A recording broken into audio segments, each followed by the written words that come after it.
No, está... Todo o que vemos. Me botar agua, sí.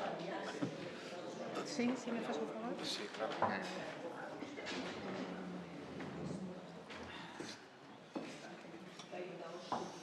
¿Quieres agua?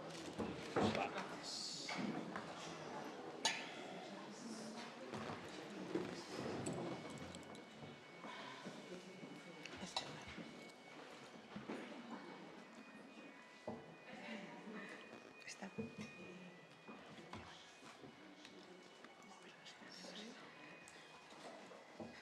Ben, bo día a todos, benvidos a esta segunda mesa da xornada que organiza a Consellería de Cultura Galega sobre a cuestión enerxética en Galicia entre economía, territorio e sociedade.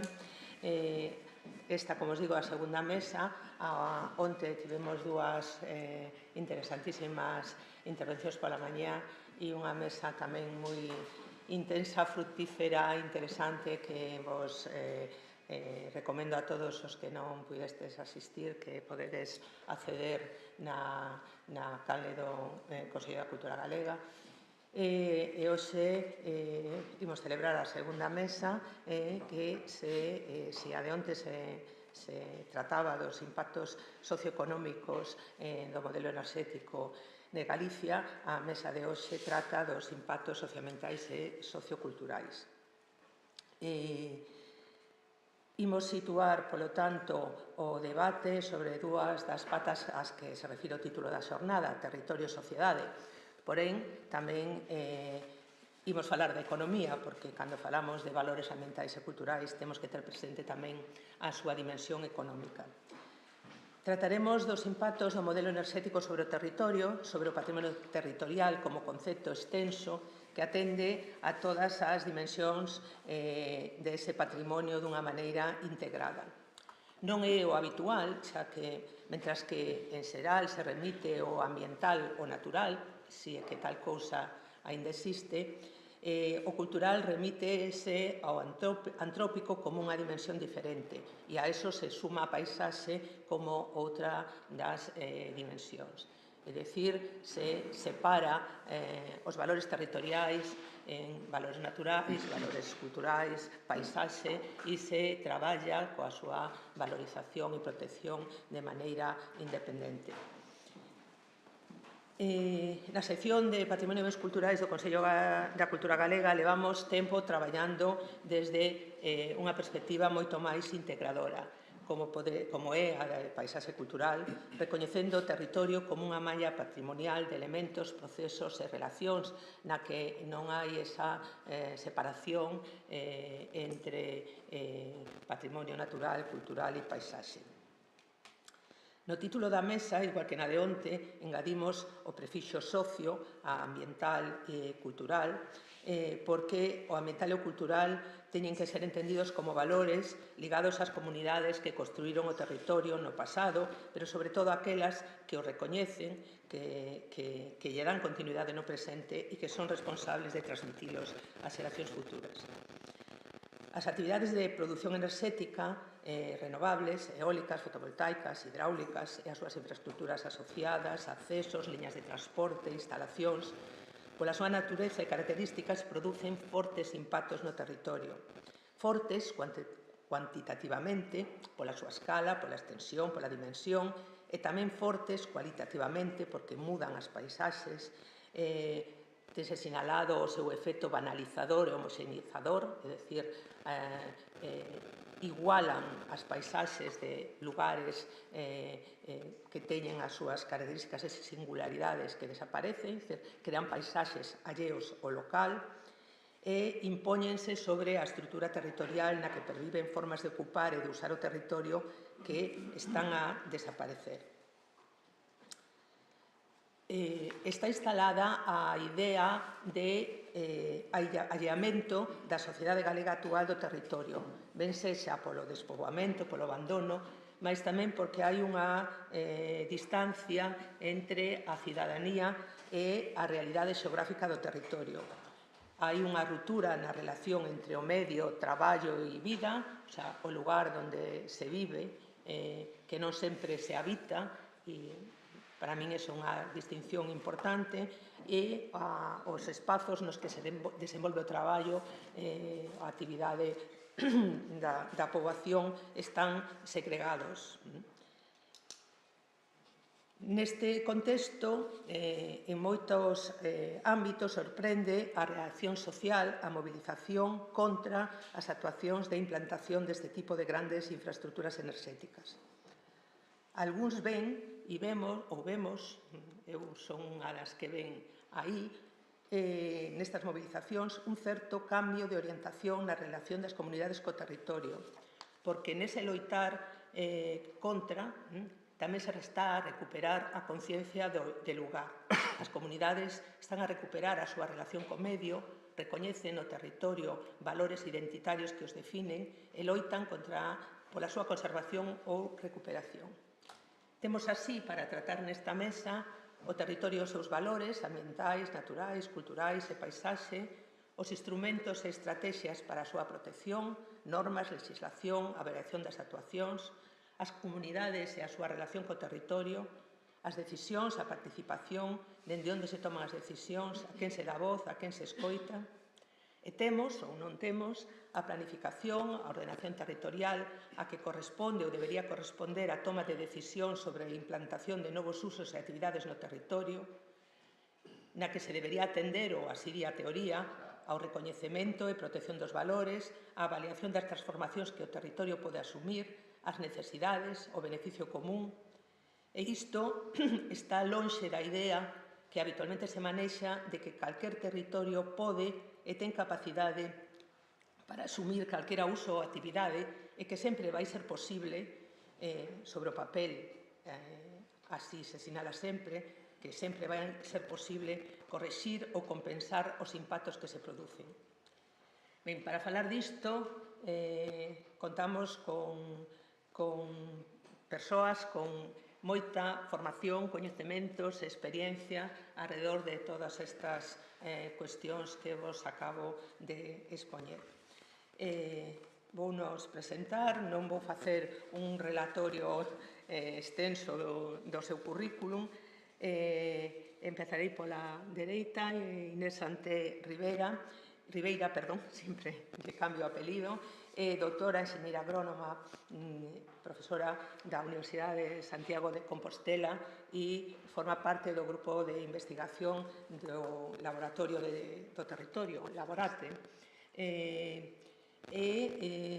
Ten experiencia nos traballos en relación co desenvolvemento rural e as actividades que se desenvolven neste espazo, como directora de AGADER, da Axencia Galega de Desenvolvemento Rural, da que foi directora hasta aí poucos días, e antes de esa cargo ocupou a dirección do Instituto de Estudos do Territorio, onde se desenvolveron a protección dos valores do territorio a través da protección das paisaxes, un recoñecemento dos valores do territorio no que a Administración da Xunta de Galicia ten feito máis fincapé nos últimos anos, coas súas luces e as súas sombras. A continuación está sentado a miña dereita Carlos Amoedo Souto.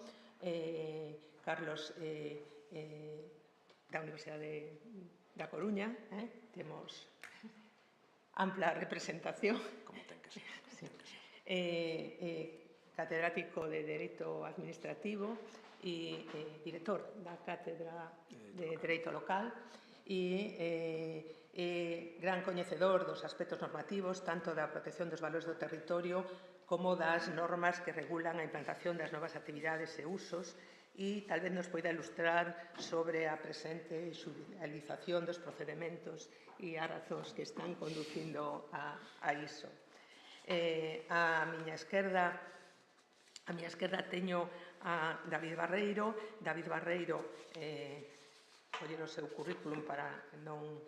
É arqueólogo e xeógrafo de formación, investigador do Centro Superior de Investigacións Científicas e ten traballado, e por eso está aquí, que nos interesa a súa participación nesta mesa, nunha investigación orientada a deseñar ferramentas metodolóxicas para a avaliación de impacto e estendido o ámbito da xestión do patrimonio cultural en xeral e neses traballos inclúense os procesos de posta en valor e socialización do patrimonio e ten participado en algún destos procesos.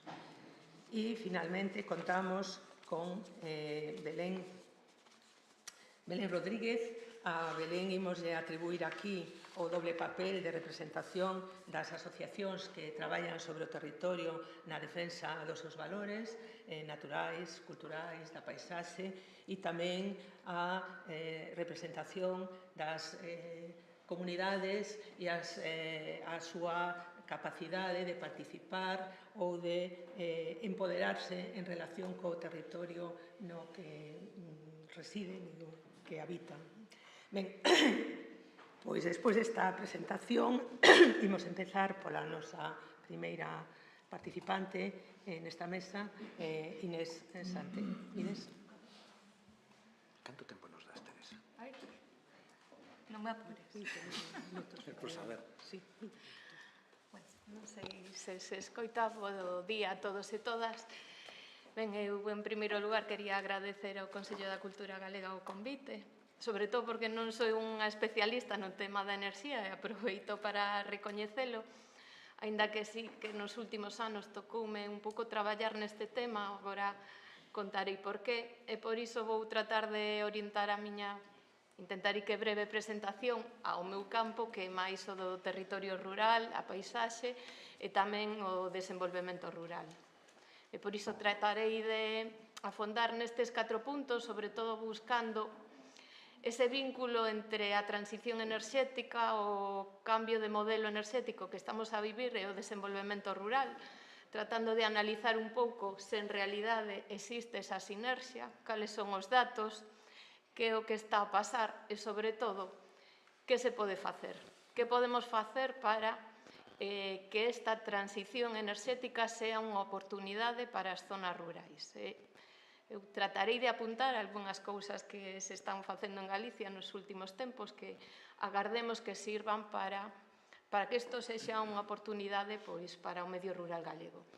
E por último, e tamén por de formación profesional, que a isto sí que é ao que me dedico dende o inicio da miña carreira, eu creo que, como xa contou Teresa, a planificación e ordenación territorial é clave para que esta transición enerxética sea sostible se realice de un xeito ordenado e respetuoso co territorio. Bueno, son as dúas, máis que nada son os dous temas dos que tratarei de falar, porque eu creo que xa é algo xeralmente aceptado que a transición enerxética é unha oportunidade para o medio rural. Iso sí, se fai con criterio, con planificación, con respecto polos valores do territorio, sobre todo buscando que os beneficios redunden no medio rural. Eu creo que é unha oportunidade por dous motivos. O primeiro é evidente, todos nos podemos dar conta de que as zonas rurais son as principais provedoras de enerxías renovables, sobre todo cando vemos as enerxías máis maduras, a eólica, a solar, a hidráulica, a captación prodúcese no medio rural. As zonas rurais son as principais produtoras da materia prima da bioenerxía, da biomasa. Creo que iso é algo evidente, pero, por outra parte, esta é unha opinión xa máis persoal. Creo que o modelo de asentamento da poboación no medio rural favorece a captación de enerxías renovables, en este caso refírome a autoconsumo, e como unha posibilidade de atraer poboación a vivir ao medio rural e facer fronte a ese reto demográfico. E, ademais, en Galicia temos un modelo territorial moi particular, e de aí esa imaxe de España que utiliza habitualmente, na que se representa con un punto cada núcleo de poboación. Creo que é moi representativa do modelo territorial tan disperso que temos en Galicia, coa metade dos núcleos de poboación, núcleos de moi pequeno tamaño, que, ademais de ter ese modelo de vivenda unifamiliar que favorece a captación de enerxías renovables, pois ten territorio ao redor con moitos recursos que se poden aproveitar. Temos os veciños das aldeas son, a súa vez, os propietarios de montes veciñais que producen biomasa, temos recurso eólico, solar, hidráulico a pequena escala, co cal creo que podemos aspirar a unha combinación destas fontes de enerxía para acadar autosuficiencia enerxética e que tamén facilita a constitución de comunidades enerxéticas locais nestes núcleos de poboación ou comunidades enerxéticas rurais. Pero, bueno, isto é máis unha opinión persoal que outra cousa e, por iso, tratei de ir a fontes máis documentadas, a estudos, a publicacións da Comisión Europea, hai numerosos que vinculan as enerxías renovables ao desenvolvemento rural, e quedeime con este documento do Tribunal de Contas Europeo do ano 2018, non está moi actualizado, pero creo que as conclusións son completamente vixentes. O Tribunal de Contas conclúe neste documento pois que existen posibles sinerxias entre as políticas de enerxías renovables e o desenvolvemento rural sostible, pero que sería necesario mellorar estas políticas para que se vincule de xeito máis eficaz este desenvolvemento das enerxías renovables ao desenvolvemento rural. Como? Pois establecendo unhas condicións dun xeito máis explícito. En primeiro lugar, o Tribunal de Contas recoñece, a través de numerosos estudos e exemplos, que as enerxías renovables poden redundar na creación de emprego e no desenvolvemento regional, especialmente en zonas rurais e illadas. A través de diferentes exemplos, demostrase como poden estes proxectos crear empregos tanto directos na propia explotación desas fontes de enerxía e no mantemento das instalacións, como empregos indirectos ao longo de toda a cadea de suministros, na construción, na fabricación de compoñentes, na agricultura, na silvicultura, pero tamén mellorando a seguridade enerxética e incluso aspirando a esa autosuficiencia enerxética na zona, reducindo os custes de enerxía. Dada a situación actual, esta reducción de custes de enerxía nunha zona pode ser un factor de atracción de poboación para vivir nesa zona ou de atracción de empresas que poderían ver mellorado eses resultados económicos gracias a esa reducción de custes. Pero incluso pode irse máis alá, o emprego destas fontes de enerxía pode, por exemplo, reducir a pegada de carbono das producións locais, dándolle un valor engadido cada vez máis importante a estas producións. Ademais, pois cítanse neste traballo como en moitas zonas se revitalizaron fábricas que estaban sen uso para a fabricación de compoñentes de paneis solares, de turbinas eólicas. En Galicia temos algún exemplo desto. Como a produción de enerxías renovables en zonas rurais pode ser unha nova fonte de ingreso para agricultores e produtores forestais, e non só para eles, senón tamén para os propietarios da terra e para as entidades locais. En Galicia, 2 de cada 3 galegos somos propietarios de terras. Como ao producir enerxía no lugar poden esas comunidades rurais ser menos dependentes das enerxías convencionais e, polo tanto, contribuir á seguridade enerxética na zona. Ben, unha serie de ventaxas. Tamén se menciona aí outro traballo de Merino que conclúe que as enerxías renovables crean máis postos de traballo, 5 veces máis postos de traballo que as enerxías convencionais e, sobre todo, o feito de que este emprego créase de xeito descentralizado, o cal pode favorecer o crecemento das zonas rurais, xa que as enerxías renovables se implantan de xeito máis disperso por todo o territorio.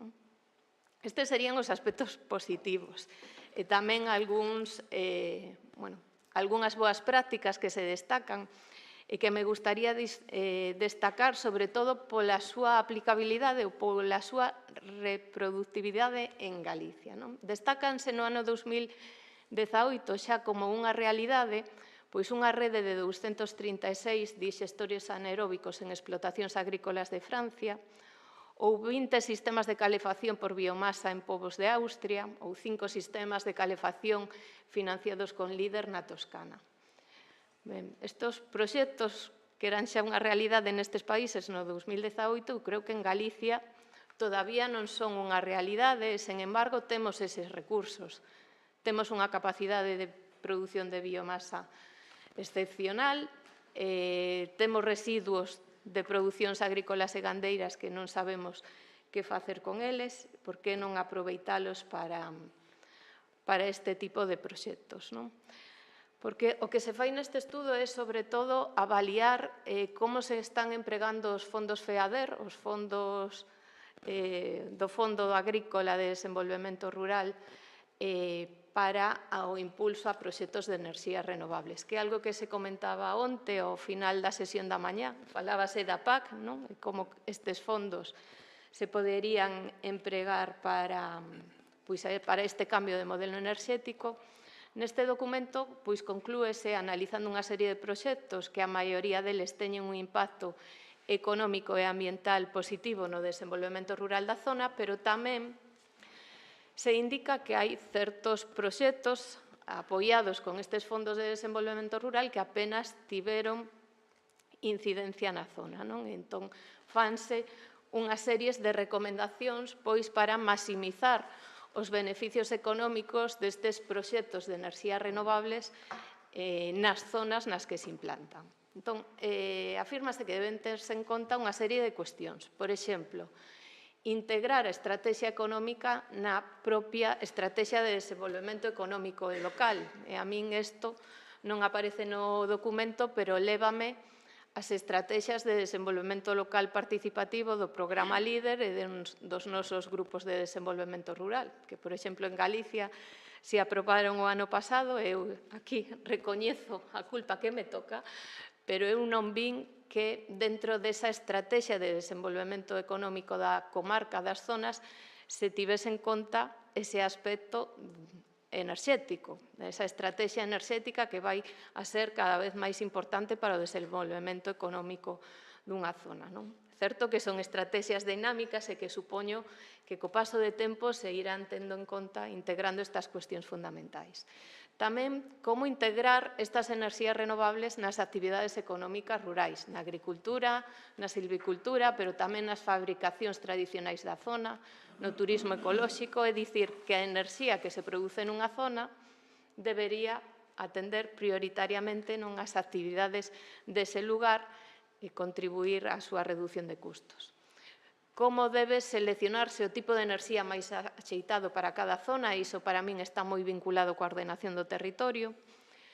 Como debe recurrirse, di o Tribunal de Contas, a tecnoloxías maduras, e aquí fala da enerxía eólica, que é algo evidente, pero tamén da enerxía hidroeléctrica a pequena escala, e que eu creo que en Galicia non é unha tecnoloxía madura, ou polo menos que se este aproveitando. Somos o país dos 1000 ríos, pero tamén 2000 muiños, temos moitos deles, ademais con valor patrimonial, etnográfico, algúns deles dedicábanse na súa orixen precisamente a iso, a producir enerxía, por que non recuperalos para esta función? Non é que vaya a satisfacer por eles mesmos as necesidades dun núcleo, pero poden ser unha fonte complementaria. Isto foi, ademais, unha das ideas que tiñamos nun dos proxectos que comentarei despois.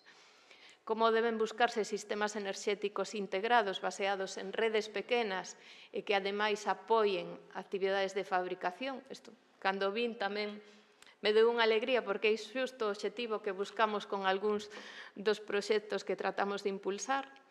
E despois unha cuestión que para mí é esencial, que é recoñecer que estes proxectos compiten, as enerxías renovables compiten con outros sectores e con outras actividades por diferentes recursos, pero moi especialmente polo recurso terra. E, polo tanto, recoñecendo esta cuestión, debe ser a ordenación do territorio a que resolva este problema, que é a disciplina e a práctica que deben levar a cabo os poderes públicos para buscar un equilibrio entre as diferentes actividades e os diferentes sectores que compiten polo territorio. E aquí, a modo de exemplo, En Galicia, por suposto, é necesario, pero aquí temos un maior desenvolvemento da enerxía eólica. No resto de España estáse a producir, sobre todo, un desenvolvemento da enerxía solar que consume máis solo ou, polo menos, é máis incompatible con outros usos. Entón, estáse dando xa unha situación un pouco paradóxica, que é que, por unha banda, gran parte dos fondos Next Generation para a agricultura se están destinando a mellorar e modernizar os regadíos, as zonas regables, 2.000 millóns de fondos Next Generation de agricultura, 600 millóns estánse dedicando aos regadíos.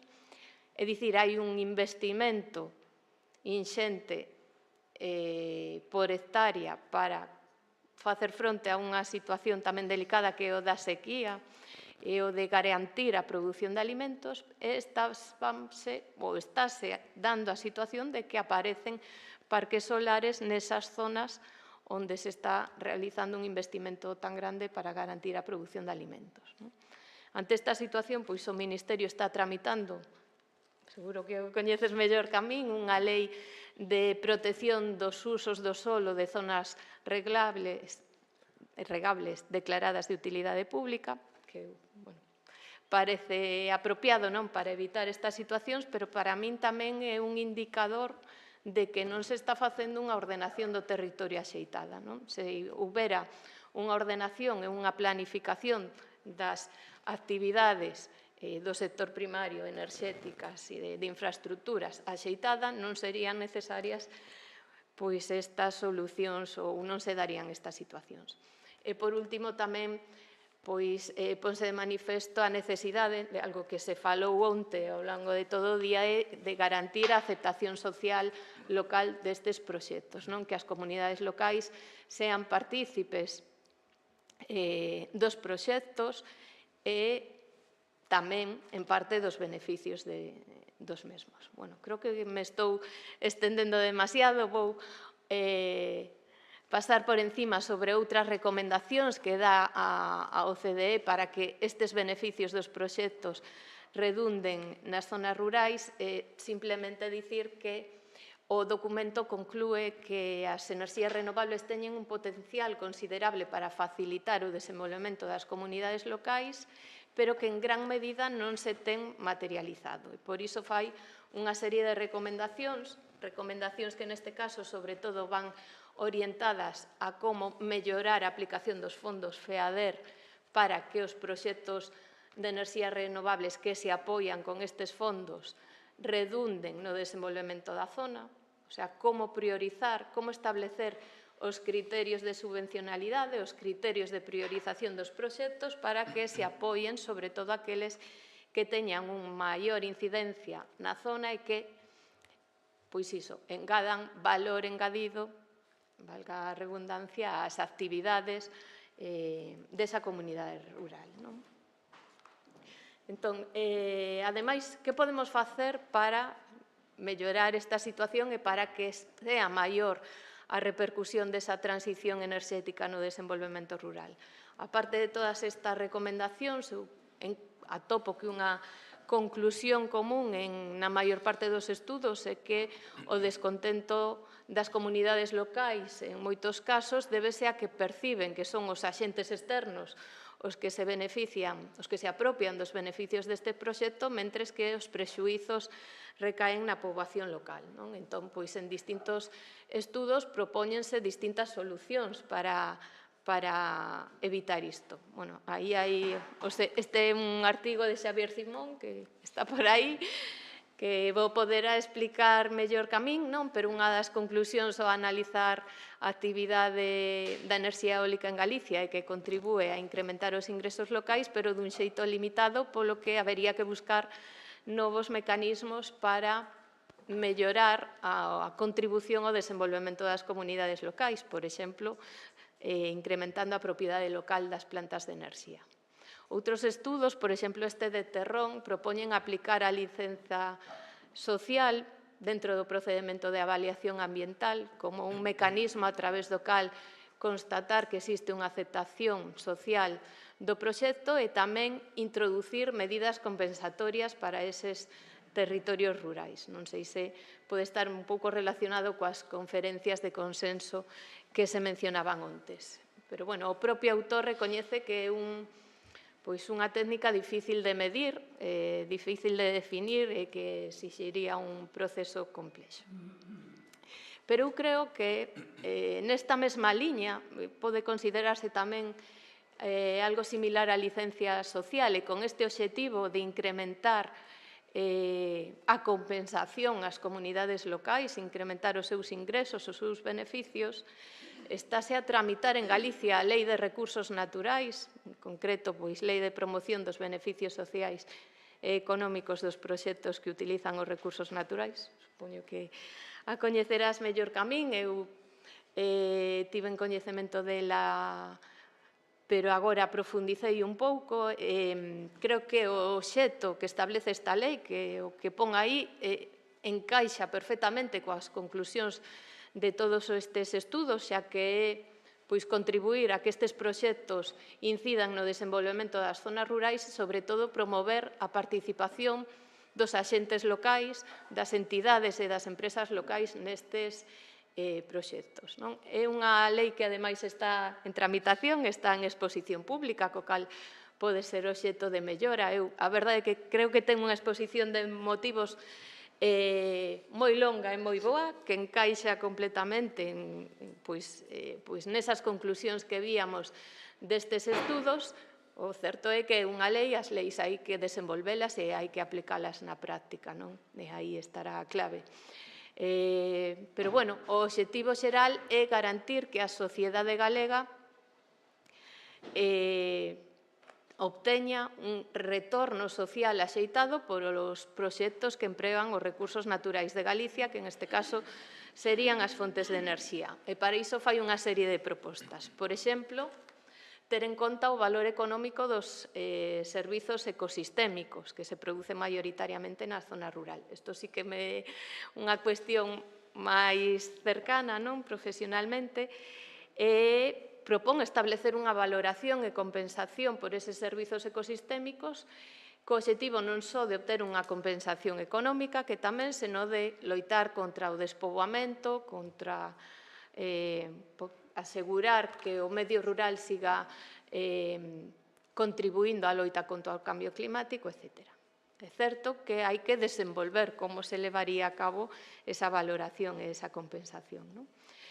Propón tamén algo moi importante na liña de todo anterior, que é valorar para cada proxecto non son facer a avaliación ambiental, senón avaliar os beneficios económicos e sociais dese proxecto a través dunha serie de indicadores obxectivos que avalíen a mellora ambiental que supón o proxecto, como vai repercutir nos servizos ecosistémicos da zona, se contribúe a melloralos, a mantelos, cal vai a ser o investimento do proxecto na zona e, sobre todo, os mecanismos para reinvestir os beneficios dese proxecto localmente, se vai crear emprego na zona, directo ou indirecto, se vai contribuir a que se desenvolvan negocios locais, especialmente os relacionados coas enerxías renovables, se o titular do proxecto vai comprar materiales e instalacións na zona e vai contratar persoal na zona. E, sobre todo, un obxectivo fundamental era ese que mencionábamos antes de fomentar proxectos promovidos por axentes locais, por pequenas empresas da zona, por entidades ou administracións locais da zona. Ou ben, como incidirá o proxecto na reducción de custes de enerxía. Creo que hai algún exemplo en Galicia, como en Muras, por exemplo, os veciños se benefician disto na factura da luz. E, por suposto, priorizar ou ter en conta se eses proxectos consultaron a poboación local e tiveron en conta os seus intereses no deseño do proxecto. Ademais, é certo que a lei propón outras medidas, propón, por exemplo, que a Administración Autonómica participe en sociedades que impulsen estes proxectos, e tamén propón poñer en marca instrumentos financeiros para pequenas empresas locais, para PEMEs locais, para que teñan acceso a estes recursos financeiros porque, como comentaba Rosa onte, estes proxectos son moi intensivos en capital, entón trátase de apoiar as pequenas empresas da zona para que teñan este soporte financiero para poder poñer en marcha estes proxectos nunhas condicións, na medida en que sea posible, iguais ou similares aos das grandes empresas. Isto está tamén na liña de outra recomendación que facía Terrón, que era que, dado que hai un problema, parece ser, de concesión de permisos de acceso á rede eléctrica para estes novos proxectos, poderíase priorizar aqueles que reteñan parte da produción de enerxía na zona. Bueno, son diferentes medidas para, ao final, tratar de que ese beneficio dos proxectos se quede no medio rural. Outra das cousas que se propón para que isto sea así é favorecer modelos enerxéticos nos que o autoconsumo e as comunidades enerxéticas teñan un peso importante, de xeito que as instalacións eléctricas se distribúan polo territorio, xa que deste xeito o impacto nos usos agrarios, nos aproveitamentos económicos locais, no patrimonio natural, no patrimonio paisaxístico será menor. Instalaciones de pequeno ou mediano tamaño non só terán un impacto ambiental menor, senón que terán unha maior repercusión, serán máis beneficiosos para o reto demográfico. Segundo din os técnicos, nestas pequenas instalacións é máis fácil incorporar un sistema de retorno que permita que parte da enerxía producida se quede na zona, iso que propoñía Terrón. En calquera caso, pois creo que a aspiración dos territorios rurais debe ser esa autosuficiencia enerxética porque dispón dos recursos para facelo, combinando o autoconsumo, combinando comunidades enerxéticas baseadas en distintas fontes de enerxía, solar, eólica, biomasa, hidráulica de pequena escala, usando tamén unidades de almacenaxe do excedente de enerxía e tamén mediante a digitalización que favoreza esa xestión eficiente desas comunidades. Se se consigue esa autosuficiencia enerxética e dada a conxuntura económica e de prezos que temos, pode ser un factor de atracción de poboación e de negocios para o medio rural. Bueno, aquí eu non podía esquecer, vou tratar de ser breve, que creo que me estou pasando, pero non podía esquecer que, pois ata fai unhas semanas, dirixía a Axencia Galega de Desenvolvemento Rural e aí, aínda que non era un dos nosos principais obxectivos, decatámonos de que a transición enerxética podía ser unha oportunidade e que teñamos que apoiar os pequenos concellos rurais, as zonas rurais para aproveitala. E por distintos motivos vimos que un instrumento podían ser as comunidades enerxéticas locais. E dentro de un proxecto que era máis amplo, ou de un proxecto de compra pública de innovación que denominamos Aldeas Intelixentes, que buscaba desenvolver solucións innovadoras para mellorar a calidade de vida no rural e para atraer negocios ao rural, pois nestes proxectos o primeiro que se fai é consultar as empresas, os centros de investigación, que ideas teñen para certos retos. Os retos que lanzamos tocaban só colateralmente a enerxía. Mencionábase dentro dun reto máis amplo que era o de construción e urbanización sostible no rural. Sen embargo, atopámonos con que o tema para o que recibimos máis propostas e máis desenvolvidas, mellores propostas, era o tema da enerxía, de desenvolvemento de distintos tipos de enerxías renovables, de comunidades enerxéticas, e iso foi unido ao interese de moitos concellos pequenos, concellos rurais, o que nos levou a lanzar un reto propio para desenvolver ou apoiar esas comunidades enerxéticas locais nas aldeas. Porque tamén atopamos que hai xa axudas do INEGA, do Estado, para favorecer, para implantar estas comunidades enerxéticas, pero as que se están levando a cabo son moi sinxelas, pois unha comunidade de montes que instala uns paneles solares, unha cooperativa, pero que isto sexa unha realidade nunha aldea é moito máis complicado. Hai que ter en conta moitas máis ideas, moitas máis necesidades, a socioloxía dos veciños das aldeas galegas todos a coñecemos, é unha poboación avellentada e creíamos que tiña que haber unha maior colaboración público-privada, non que a administración tiña que participar máis directamente.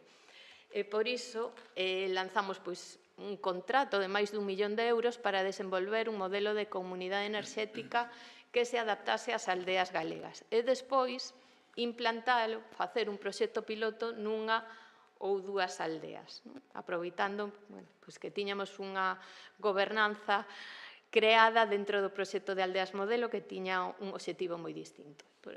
Con ese resumindo, foi o que nos levou a lanzar este contrato para, digamos, tratar de darlle, na medida do posible, o traballo feito ás aldeas, aos povos que quixeran poñer en marcha unha comunidade enerxética. Evidentemente, en cada núcleo vai a ter que ser distinta, pero esas cousas comunes, darllas feitas e demostrar que é posible facendo un proxecto piloto.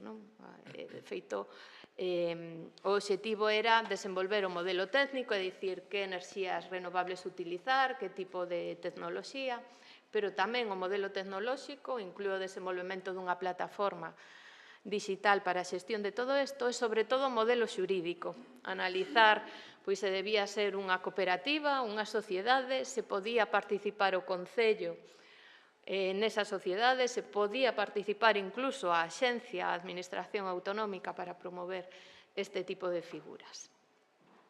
Moi rapidamente xa, máis concreto e máis na práctica, puxemos en marcha un proxecto Interreg Aldea Lix, que o obxectivo principal era demostrar, crear redes de calor de biomasa con fins térmicos para calefacción en 4 aldeas, 2 en Portugal e 2 en Galicia. Este proxecto xa está en marcha, de feito, nunha das aldeas, era unha aldea modelo, Infesta de Monterrey, xa se aproveitou esa gobernanza que tiñamos. Xa nos coñecíamos todos, os alcaldes, os técnicos da Administración Autonómica, os veciños, o agricultor, o gandeiro. Aproveitámolo para ter reunións cos veciños, convencelos de que isto era unha oportunidade. Teño que dicir que foi moito máis fácil convencelos de poñer en marcha esta rede de calor que de arrendar as súas terras. Diseñouse o proxecto, o que tedes aí na parte dereita, os que aparecen verdes son as casas que se apuntaron a esa rede de calor. A idea é que se comece a construir este ano. Tamén outra en Cerdedo. Podo falar máis deste tema, pero creo que estou pasando do tema e quería simplemente dedicar 2 minutos a unha cuestión que eu creo que é clave. As enerxías renovables implántanse maioritariamente en zonas rurais e é innegable que estas instalacións teñen unha transcendencia nestas zonas. Tamén non se pode negar que as enerxías renovables teñen un impacto ambiental moitísimo menor que as enerxías convencionais. Pero é certo que teñen unha desventaxa e que ocupan un maior espazo físico, como decíamos antes. E iso nos leva á necesidade de ordenación do territorio, é dicir, a que na planificación, na elaboración e na tramitación destes proxectos se avalíe a aptitude dos terreos para os diferentes usos, tendo en conta o uso anterior deses terreos, o uso actual, e buscando os terreos máis axeitados para cada proxecto, de xeito que ao final sexa a ubicación, a localización na que se basea a decisión final sobre cada proxecto. E aquí non son palabras miñas, pero que adopto completamente, debe evitarse a localización en zonas agrícolas ou gandeiras cando hai outras zonas cun uso máis idóneo. Terrón, por exemplo, propón utilizar a zonificación ambiental que publicou o Ministerio no ano 2020. Na miña opinión, e recoñecendo que sen todavía facer unha análise exhaustiva desa zonificación e deses datos, paréceme un análise demasiado xeral para que sea útil a nivel galego. Nun territorio tan fragmentado e tan diverso como o galego non se pode utilizar información de pequena escala para hacer unha avaliación a nivel de proxecto. Que proporía? Bueno, volvo outra vez ao meu ámbito, non? Na Lei de Recuperación da Terra Agraria de Galicia propoñemos un instrumento para facer ordenación de usos no territorio rural, que é o Catálogo de Solos Agropecuarios ou Forestais, que é o que decide ou debe definir cales son os terreos máis apropiados para uso agrícola, gandeiro e forestal, pero que tamén a lei di que outros instrumentos de ordenación do territorio ou plans derivados de políticas sectoriais que teñan incidencia no territorio, como pode ser o Plan Sectorial Eólico, como poden ser proxectos sectoriais ou agora plans especiais que son necesarios para implantar un plan eólico, deben ter en conta as determinacións deste catálogo e, sobre todo, sería necesario un informe da Consellería non que se avalíen as consecuencias dese proxecto na perda de valores productivos e sociais neses terreos. Entón, para min, ese sería a forma de facer esa ordenación do territorio. Eu sempre defendo que a ordenación do territorio debe facerse con instrumentos, non con leis e con normas xerais, senón con instrumentos que analicen a situación concreta de cada territorio. Entón, iso é o que proporía, en definitiva, dicir que a planificación do territorio é clave para poñer nunha balanza a necesidade de produción de enerxías renovables, a necesidade de produción de alimentos e o seu impacto. E que isto debe supervisarse desde os poderes públicos, porque senón por evolución natural, os prezos que se pagan en venda ou arrendamento por usos agroforestais non poden competir cos que pagan os proxectos de enerxías renovables, co cal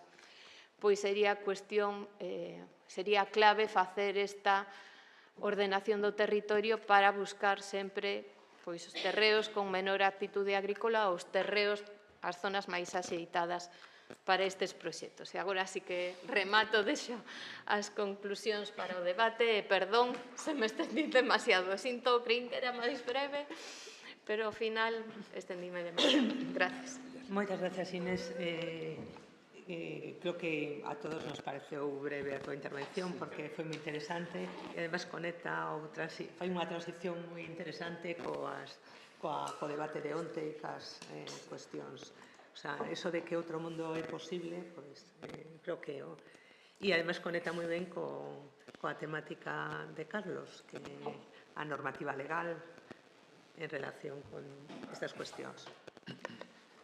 Canto queiras.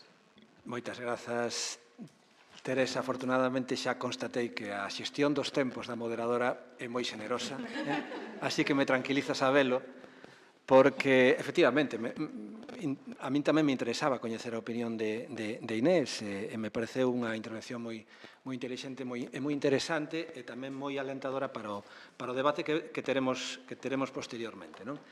Sabedes que son, por defecto profesional, un xurista de Dereito Público e temos a fama ben merecida de que somos capaces de falar durante 3 horas sin dicir absolutamente nada. Tratarei, sin embargo, dada que tamén son unha especie de rara avis da miña disciplina, de non falar só de normas, de non falar só do reino, do maravilloso ceo dos conceptos xurídicos do que falaría Jering, de falar do reino do deber ser, e vou tratar de falar un pouco do contraste entre a cruda realidade que temos e o que debería ser, efectivamente, para non seguir transitando polos camiños trillados e pola tradición maldita que nesta materia, na materia da compatibilización entre produción enerxética, explotación enerxética do territorio e os valores ambientais e culturais, pois é a propia deste país durante os últimos 120 anos, desde que empezamos a desenvolver o capitalismo neste país. Para comezar a miña intervención, pois precisamente vou facelo poéticamente, con unha cita dun dos poetas menos recoñecidos de Galicia, Evaristo Páramos, poeta de Guillarei, ao que todos coñeceredes máis por ser o cantante de La Polla Records. Aínda que hai que aclaralo, porque efectivamente eu xa tiño constatado nas miñas aulas que os meus referentes culturais xa non son os referentes culturais dos que me escoitan moitas veces, porque xa ninguén se acorda de quen era la Polla Records e, por suposto, le suena todo o que viene antes de Melendi é absolutamente ignoto, non? E a nosa tradición, como digo, pois é moi antiga e, desde logo, é moi ten unha inercia moi forte. O que tedes aí pois é unha foto histórica de Portomarín antes de que fora mergullada debaixo do encoro de Belesar nos anos 50 precisamente para desenvolver enerxías renovables en España, aínda que fora con Franco, non? Pero aí tivemos o noso, probablemente un dos casos máis históricos máis dolorosos de sacrificio, non? Dunha vila medieval, dunha xoia da nosa cultura, baixo Camiño Francés, por certo. Non sei se está citado no Códice Calistino, pero bueno, Portomarín quedou anegada e non houbo maneira de impedilo precisamente porque naquela altura, como tamén nesta, pois se sigue considerando que o desenvolvemento das enerxías renovables é un ben superior perante o cal o medio ambiente e a protección do patrimonio debe sacrificarse. Vos poño aí moi rapidamente como se podería definir esa tradición de explotación do territorio. Probablemente somos tributarios da nosa historia contemporánea e sabedes que os períodos democráticos onde pudera haber ou ter habido unha tensión desde abaixo contra este tipo de desenvolvementos e de explotación do territorio, pois foron moi breves, non? Pois se quedamos a illa da República, pois hai moi poucos períodos democráticos no século XX e, desde logo, todo ese desenvolvemento do capitalismo en España se marca polo feito de terse feito no período democrático franquista, non? Donde as élites económicas e as élites políticas se acostumbraron a unha simbiose de intereses e donde os negocios se facían fundamentalmente a base de utilizar o boletín oficial do Estado e as palancas que daba unha administración autoritaria como a de Franco. E foi aí onde empezou a nosa tradición, de, se hai que fastidiar un castro, se hai que cargarse unha vila medieval, pois non hai problema, e se hai que fastidiar un poquinho o medio ambiente, pois tampouco é para tanto, porque quédanos moito aire todavía. E o importante é lograr un desenvolvemento económico para ser capaz de ter a población contenta, para que compre sus 600 e se haga la hipoteca del piso e así, como decía López Rodó, todos contentos, porque con unha poboación chea de consumistas, pois probablemente políticamente non vai haber ningún interés en ningún cambio drástico da sociedade. Ese especie de capitalismo de Silveira, que foi a nosa tradición, pois se readaptou ao que foi o período democrático. E o caso do despregue eólico en Galicia, pois probablemente é o que estamos pensando todos, non? Para exemplificar un pouco como foi durante o período democrático a captura regulatoria do regulador político-administrativo para continuar con unha especie de barra libre na depredación, na utilización productiva do recurso que é o territorio. Efectivamente, agora vamos conseguir, como sigamos así, como se implanten os 4.000 megavatios que están en tramitación, vamos conseguir realmente vivir do aire neste país. Porque, claro, se non fora polo pequeno detalle que quen vai ser o propietario de todos esos aproveitamentos pois son os propietarios de sempre, é dicir, os capitais que veñen de atrás e que, obviamente, van ao seu, van facer negocio e probablemente tamén irán a sacar os beneficios a algún paraíso fiscal, porque cando falas con algún empresario de alto nivel, lo que te pregunta é si tú todavía tienes el dinero en el paraíso fiscal.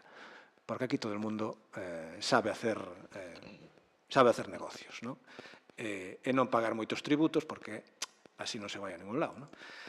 En definitiva, poderíamos falar moito do que foi a historia do desenvolvemento eólico en Galicia, como a anulación do concurso eólico do bipartito e a lei actualmente en vigor, a lei 8/2009, pois constitúen para min un claro exemplo de captura regulatoria da utilización dese recurso.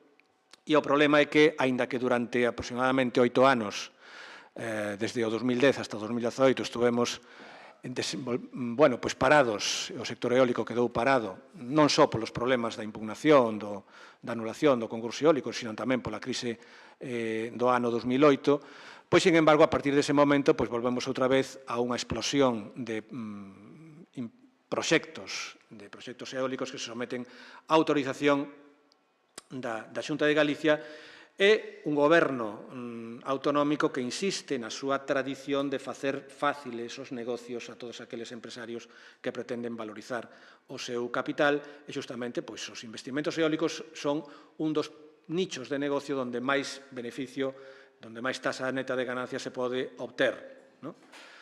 E así as cousas, pois, nos encontramos con que esta, a nosa pequena tradición maldita, que visualmente vou expoñer con 3 fotos, pois siga realizándose. A primeira das fotos, Castro das Travesas, Abegondo, aí o vedes, comido pola subestación eléctrica de Mesón do Vento.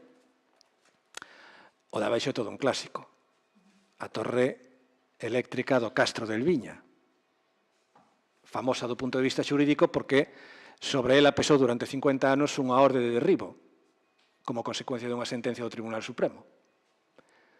E durante 50 anos esa sentenza inexecutouse precisamente porque non había quen puxera a rede eléctrica España contra a parede e dixera ou tirades ou vos empezamos a xirar multas coercitivas. Bueno, e Rede Eléctrica de España o que dicía é, bueno, se tiramos a torre, pois queda a Coruña a escuras. E ante iso, pois todos os políticos, durante 50 anos, o que fixeron foi calar, mirar para outro lado e deixar estar a torre de alta tensión, hasta que, finalmente, a Rede Eléctrica de España fixo unha instalación subterránea do cable, e en 2013, pois, esa torre foi suprimida. Como se pode ver, con un poquinho de vontade tampouco a cousa é tan complicada, pero estamos aí. Sempre prevalece o despregue das redes de transporte e de produción eléctrica frente a outros valores patrimoniais ou ambientais.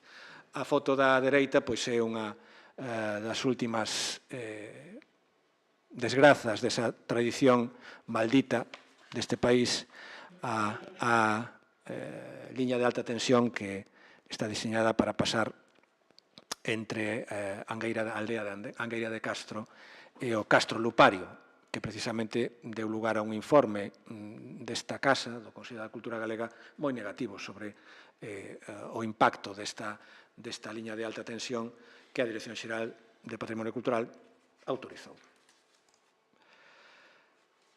Esa preocupación antitradición maldita caracteriza a actuación e o traballo do Consello da Cultura Galega nos últimos anos, con dous fitos que eu tamén me permito sinalar e poñer en valor nesta intervención, que é a guía práctica do Foro Patrimonio e Sociedade. Está aquí Rebeca, está Teresa, que foron as impulsoras desta guía práctica que, por desgraza, ten todavía moito camiño para facerse efectiva. Xusto despois de aprobarse esta guía do Foro Patrimonio e Sociedade, pois tivemos a ocasión, con algúns dos aquí presentes, de facer este informe nunha comisión técnica temporal sobre, precisamente, a análise máis detallada sobre os impactos sinérxicos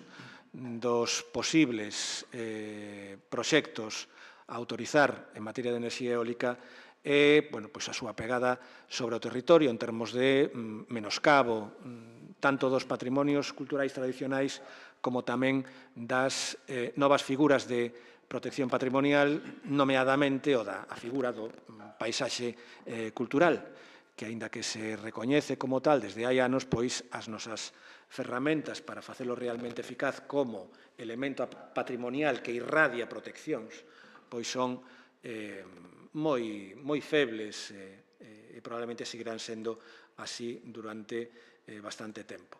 As conclusións dese informe do ano 2021 siguen perfectamente vixentes, porque o que aí se precisamente pretendía era justamente facer unha chamada sobre a insostibilidade da actual política pública, tanto normas como actuación político-administrativa, que sostén o despregue de enerxías renovables no país. O comentou Inés, e eu creo que unha reclamación feita por todo o mundo que máis ou menos ten unha certa sensibilidade, xa non digo intelectual, sino de outro tipo, que é a inexistencia dunha planificación territorial realmente como tal neste país. A planificación que máis ben que unha planificación é unha non planificación. A planificación do sector eólico en Galicia do ano 1997 pois non se pode soster, habería que tela revisado hai moito tempo, non se quere revisar, é un melón onde non se atreve ninguén a entrar e xustamente a tendencia é que agora incluso o propio carácter da zonificación desas zonas de aproveitamento eólico pois sexa xa meramente indicativo porque pode haber xa autorización de parques fora desas zonas do ano 97, que era un plan xa perfectamente feito a medida dos intereses dos empresarios e das empresarias que naquela altura xa fixeran a captura da regulación deste sector. Poño aí a última das conclusións do informe, que era urxir unha moratoria, precisamente para revisar como estábamos facendo as cousas, porque as estábamos facendo mal. E, sin embargo, pois seguimos facendo as cousas mal porque a única moratoria que se fixo foi unha moratoria, eu creo que unha moratoria interna, que se incluíu no ano 2022 para que deixaran de entrar proxectos eólicos por rexistro, porque estaba eso, a Administración Autonómica colapsou coa cantidade de proxectos que entraron xa nos anos precedentes e había que, de alguma maneira, poñer unha barreira para que os prazos non comeran a propia Administración e tamén aos propios promotores de proxectos. Foi unha moratoria, en certa medida, trampa, porque, efectivamente, axudou a que a Administración pudera coller algo de folgos mediante un plan de choque para xestionar todos eses proxectos, pero, sin embargo, pois tampouco serviu para que se sentaran os desenvolvementos eólicos sobre unhas bases máis sólidas. Seguimos con uns enfoques das avaliacións ambientais que probablemente non están á altura da importancia que colleu nos últimos anos o valor ambiental á vista da irreversible, probablemente, crise climática, colapso climático no que estamos adentrados. O colapso climático xa non é unha cousa do futuro, dentro de 20 anos, porque xa as temperaturas que acadou a Terra no ano 2022 son indicador de que o quentamento global non só é unha realidade, sino que é unha realidade que estamos probablemente agravando, a pesar de todos os esforzos que estamos facendo desde o Pacto de París por reducir a emisión de gases de efecto invernadeiro. Continuamos facendo as cousas como se non pasara nada, como se a crise climática non se agravara nos últimos anos e, por desgraza, temos unha maioría política, un partido gobernante que desde o ano 2009 sigue insistindo no mesmo enfoque pailán da facilitación dos proxectos aos empresarios. Digo enfoque pailán pedindo disculpas, pero que realmente só se pode explicar así para facelo dunha maneira gráfica e que todos nos entendamos. Porque eu creo que xa desarrollaron unha adicción a simplificar, a utilizar a lei de acompañamento dos orzamentos para facer unha nova forma de legislar e de facer políticas públicas. E é que primeiro lanzamos unha lei sectorial, poñamos por caso a Lei Eólica do ano 2009, e a continuación nos dedicamos, mediante todo tipo de leis posteriores, a parchear, volver outra vez, a meter unha disposición adicional bis, adicional ter, cuáter, todo en función dos intereses do lobby enerxético. Porque isto é así. Os intereses polos que se miran é polos intereses empresariais. teñen unha capacidade de lobby para chegar a San Caetano, reunirse e poder acordar, bueno, pois, a ver se para o próximo ano a nova lei de acompañamento, pois metedes esta disposición transitoria ou esta disposición adicional, porque pasa isto, las distancias, que si los 500 metros, que si non sei que, en fin. E é unha técnica legislativa absolutamente incompatible co que hoxe coñecemos como Smart Regulation e todos os novos enfoques de Better Regulation que quere desenvolver a Unión Europea. Nós aquí seguimos facendo as cousas penosamente mal do punto de vista da seguridade xurídica e iso redunda, en definitiva, nesa maldición, nesa outra lectura da maldición que ten este país. E é que a calidade regulatoria é tan baixa que é imposible dotar de seguridade xurídica os investimentos e dotar de seguridade xurídica aos retos do sector.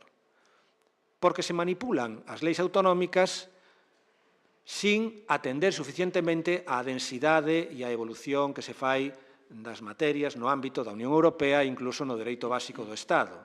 E desa maneira estamos facendo unha regulación que non acaba de encaixar ben e acaba tendo lagoas, porque o legislador autonómico quere simplificar en aspectos onde probablemente a simplificación é moi arriscada do punto de vista xurídico. E isto é o que pasou, de feito, e isto é o que explica a situación de impugnación de tantos proxectos eólicos perante a sección terceira da Sala do Contencioso Administrativo da Xunta de Galicia. Estamos nunha situación de inseguridade xurídica que agrava os problemas do sector e, sin embargo, o Goberno da Xunta de Galicia encontrou novas perchas para seguir adicto á súa tarefa de actuar de comité de negocios dos empresarios do sector enerxético. A partir do ano 2022, efectivamente, guerra de Ucrania, a situación xeoestratégica de Europa cambia e se aposta por dar un novo impulso ao despregue das enerxías renovables. E isto, dentro da nosa tradición maldita, pois significa agravar a situación, porque a calidade das avaliacións de impacto ambiental se degrada precisamente para permitir ese maior ritmo de implantación das enerxías renovables sobre o territorio. Se substitúe o estudo de impacto ambiental por afeccións ambientais, en fin, aspectos técnicos que se producen a partir deses reais decretos leis nos que non imos poder entrar. A nosa lei do ano 2023, a Lei de Medidas Fiscais Administrativas, inclúen xa esa adaptación ao novo marco comunitario de aceleración da implantación das enerxías renovables en toda Europa. Bueno, pois ese é o marco no que estamos agora traballando cando en 2024, despois das eleccións autonómicas, pois se acada unha nova maioría absoluta do Partido Popular e probablemente pois esas tendencias da nosa tradición pois seguirán pesando sobre nós como unha maldición, porque a esa tradición se vai sumar eso que chamamos o greenwashing, ¿no? É dicir, efectivamente, agora temos a coartada perfecta que nos viene de Europa para decir que hai que acelerar, hai que remover obstáculos, atrancos, simplificar aínda máis os procedementos para que podamos implantar todos eses miles de megavatios que veñen en camiño. E esa é a prioridade política na que se move o goberno galego. E esa prioridade política se vai concretar agora en dous obxectivos finais que son, eu creo que as dúas batallas que van a ser as que se van dar neste ano 2024. Moi brevemente, como sacar o control xurisdiccional dos proxectos eólicos da sección terceira, onde están encallados, porque hai 5 magistrados e algunha magistrada, algunhas magistradas, que teñen un criterio ambientalmente riguroso, xurídicamente sólido, que está paralizando moitos dos proxectos que se están tratando de autorizar. Primeiro obxectivo. Segundo obxectivo, como vencer as resistencias das comunidades locais que precisamente están estimuladas por ese gran elefante que temos na habitación que é Altri. E isto tamén é unha batalla política. Primeiro obxectivo, como poder desencallar os proxectos eólicos da sección terceira do Tribunal Superior de Xustiza de Galicia. Fácil. Unha modificación da estrutura orgánica da Xunta. Efectivamente, se vades ao decreto de estrutura orgánica da Xunta, que se aproba despois de que toma posesión Alfonso Rueda como presidente, pois veredes que se creou unha nova Consellería de Medio Ambiente e Cambio Climático e aí se pretende integrar a Dirección Xeral de Enerxías Renovables e Cambio Climático e, fundamentalmente, todos os proxectos relacionados coas enerxías renovables. Se vades á disposición adicional novena dese decreto 42/2024, veredes que se dá unha regulación específica a esa segregación de competencias desde a Consellería de Industria á Consellería de Medio Ambiente. Non vou, obviamente, a estenderme, vou a poñervos aquí as normas de reparto dos asuntos do Tribunal Superior, porque veredes que na sección segunda é onde están as competencias en materia de medio ambiente, incluído impacto ambiental, rede natura. E na sección terceira é onde están as competencias tradicionais de industria e innovación. Por tanto, o cambio de estrutura orgánica, polo menos no propósito do Goberno galego, ten a ver precisamente con esa vontade de enviar, cando rematen os expedientes que se están agora tramitando diante da sección terceira, pois que se residencien na sección segunda, onde se espera encontrar un criterio xurídico distinto, máis amable, máis business friendly respecto do desenvolvemento da enerxía eólica. E, por último, quebrar a resistencia das comunidades locais. O proxecto de lei de promoción de beneficios sociais e económicos dos proxectos que utilizan os recursos naturais de Galicia. Comentou no Inés con bo criterio. É unha lei, é un proxecto de lei que agora mesmo se está a tramitar no Parlamento galego que, desde logo, non é fácil de valorar política e xurídicamente, porque ten ambigüedades. E nunha primeira lectura, incluso se te lees o preámbulo, lo compras, lo firmas, é dicir, efectivamente, é algo que se leva reclamado moito tempo. É dicir, que as comunidades locais, desde Belesar até aquí, non sexan meros espectadores ou, incluso, pois, pacientes de expropiacións forzosas que lles pagan con prezos irrisorios o despoxo das súas terras. Levamos reclamando moito tempo ese que non podan ser as promotoras eólicas ou de outro tipo de aproveitamentos as únicas beneficiarias desa explotación. Sin embargo, eu creo que si pasa un pouco como tamén coa Lei de Ordenación do Litoral, ten o mesmo efecto, que é unha lei boa sobre o papel, pero, sin embargo, que ten un potencial moi gravoso e moi danoso se o empezamos a estudar con calma e, sobre todo, se temos en conta o peso da inercia desa tradición maldita que goberna o noso país. O proxecto de lei de promoción de beneficios sociais e económicos, como digo, sobre o papel pode ser positivo, pero ten importantes eivas que deberían depurarse durante a tramitación parlamentaria. Por exemplo, que a Xunta de Galicia volve a arrogarse unha especie de papel de vanguardia donde vai ser a que defina prácticamente toda a execución da lei, prescindindo de comunidades locais, prescindindo de concellos, prescindindo de administracións locais e, sobre todo, sin aclarar realmente como vai ser esa metodoloxía de introducción dos elementos sociais e económicos nas avaliacións de impacto ambiental, porque se supón que a avaliación de impacto ambiental ten que protexer o medio ambiente.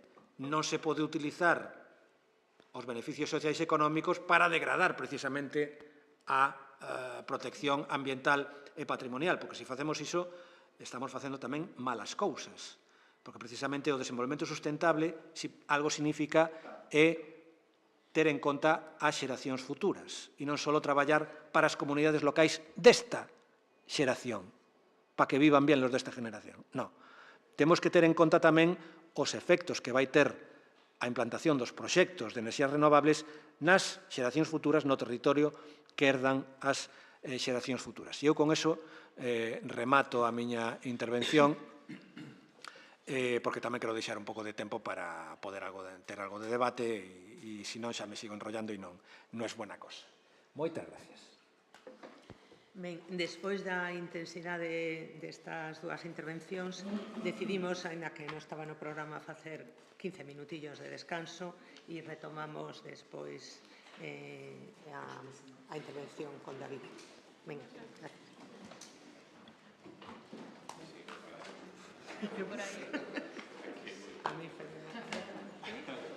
Bueno, yo lo sempre, non modera, nos deixas falar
Sí.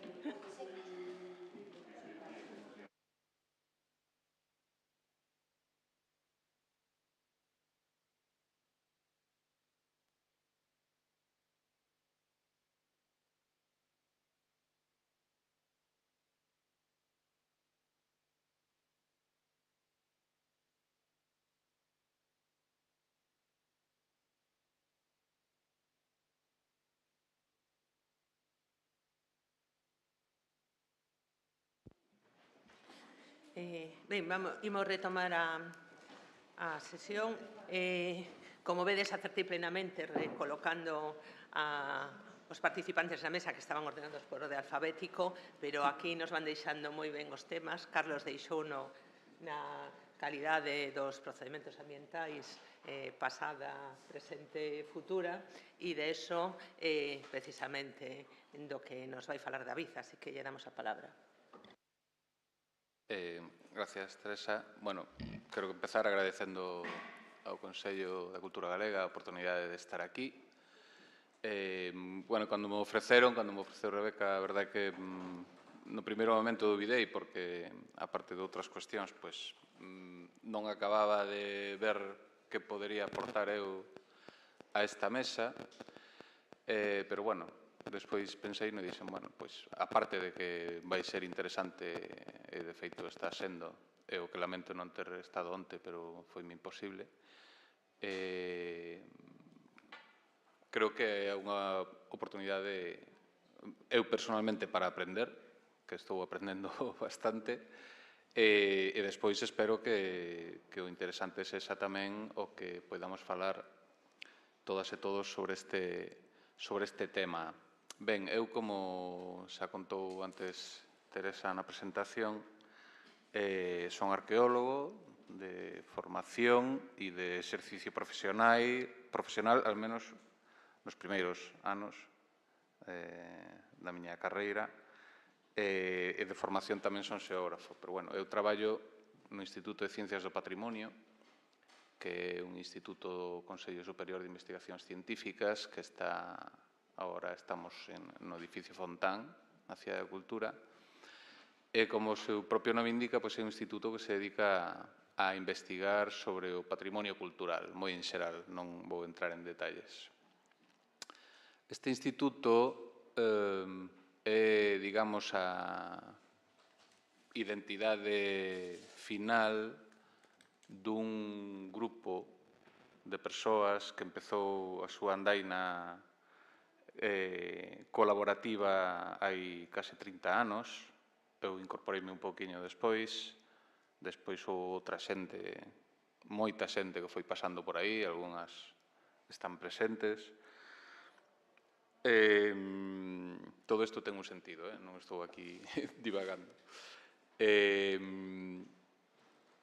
Empezou como un grupo de investigación en arqueoloxía, en concreto en arqueoloxía da paisaxe, traballando, pois, basicamente co rexistro arqueolóxico en Galicia. Tampouco vou entrar en detalles. O que me interesa destacar é que é un grupo que foi mudando a súa identidade cara a ser ao que é agora un instituto de investigación, pero durante moito tempo eso fixo posible que agora esteamos onde estamos. Durante moito tempo nos dedicamos a facer o que se chama arqueoloxía preventiva, é dicir, traballar en contextos de obras públicas. Un pouco de contexto histórico para explicar isto. Nos anos 90, como a maioría saberedes, pois, en Galicia, pois, ademais, Carlos aludiu a isto, non? Hubo realmente un boom de actividade de modernización do territorio no sentido de construción de grandes infraestructuras de transporte, tamén de conducións lineais de enerxía, oleoducto, gasoducto, bueno, un montón de cousas que nese momento reclamaron a intervención de alguén que puidese xestionar o impacto que toda esta gran promoción de infraestructuras que incidían no territorio reclamaba, a xestión dese impacto. Non había experiencia apenas en Galicia a ese respecto e casi tampouco podría dicir en España, porque en realidad tamén, como saberedes moitos, pois a Lei de Patrimonio dos 80, realmente o que é a xestión do patrimonio na súa versión actual máis moderna empezou neses anos, finais dos 80, 90, aí é onde, digamos que a Administración empezou a tratar de controlar as afeccións que producían no medio, incluindo no medio ambiente o patrimonio, pero isto tamén é unha cousa da que falaremos despois, unha forma de xestionar todo isto, non? Viñamos dunha época na que, pois, como xa explicou Carlos, un pouco o capitalismo da silveira, e vamos a tratar de poñer un pouco de orden nisto, non? Este era o contexto no que nos empezamos a traballar. Entón, neste contexto, nos empezamos a intentar diseñar sistemas, metodoloxías para traballar con isto, non? Todo isto nun plano, digamos, técnico e desde o punto de vista de intentar aproveitar toda esta afección para xenerar coñecemento a partir disto, non? Arqueoloxía, o patrimonio arqueolóxico, hai moitas cousas que están á vista, pero hai moitas outras que non están. Entón, cando hai unha obra, cando hai unha excavación, cando se fai unha gavia, cando se fai unha carretera, unha trinchera, é unha oportunidade para atopar cousas que senón non se poden atopar. Isto, máis ou menos de maneira simplificada, o que nos tratábamos de facer, non? Isto fixo que o grupo crecese, se incorporase xente, no que respecta ao grupo, fixo que se estabilizase, que se consolidase unha forma de traballar, asentamos unhas metodoloxías, podemos decir, máis ou menos, se pode matizar, pero que estábamos á vanguarda da xestión de impacto, eu diría que a nivel estatal. Entón, éramos unha referencia. Nesa época tamén a Administración de Patrimonio estaba, como quen di, empezando, e había unha colaboración estreita porque precisamente o que quería a Administración de Patrimonio era ter certo control sobre estes procesos de afección ao medio, así en xeral, non?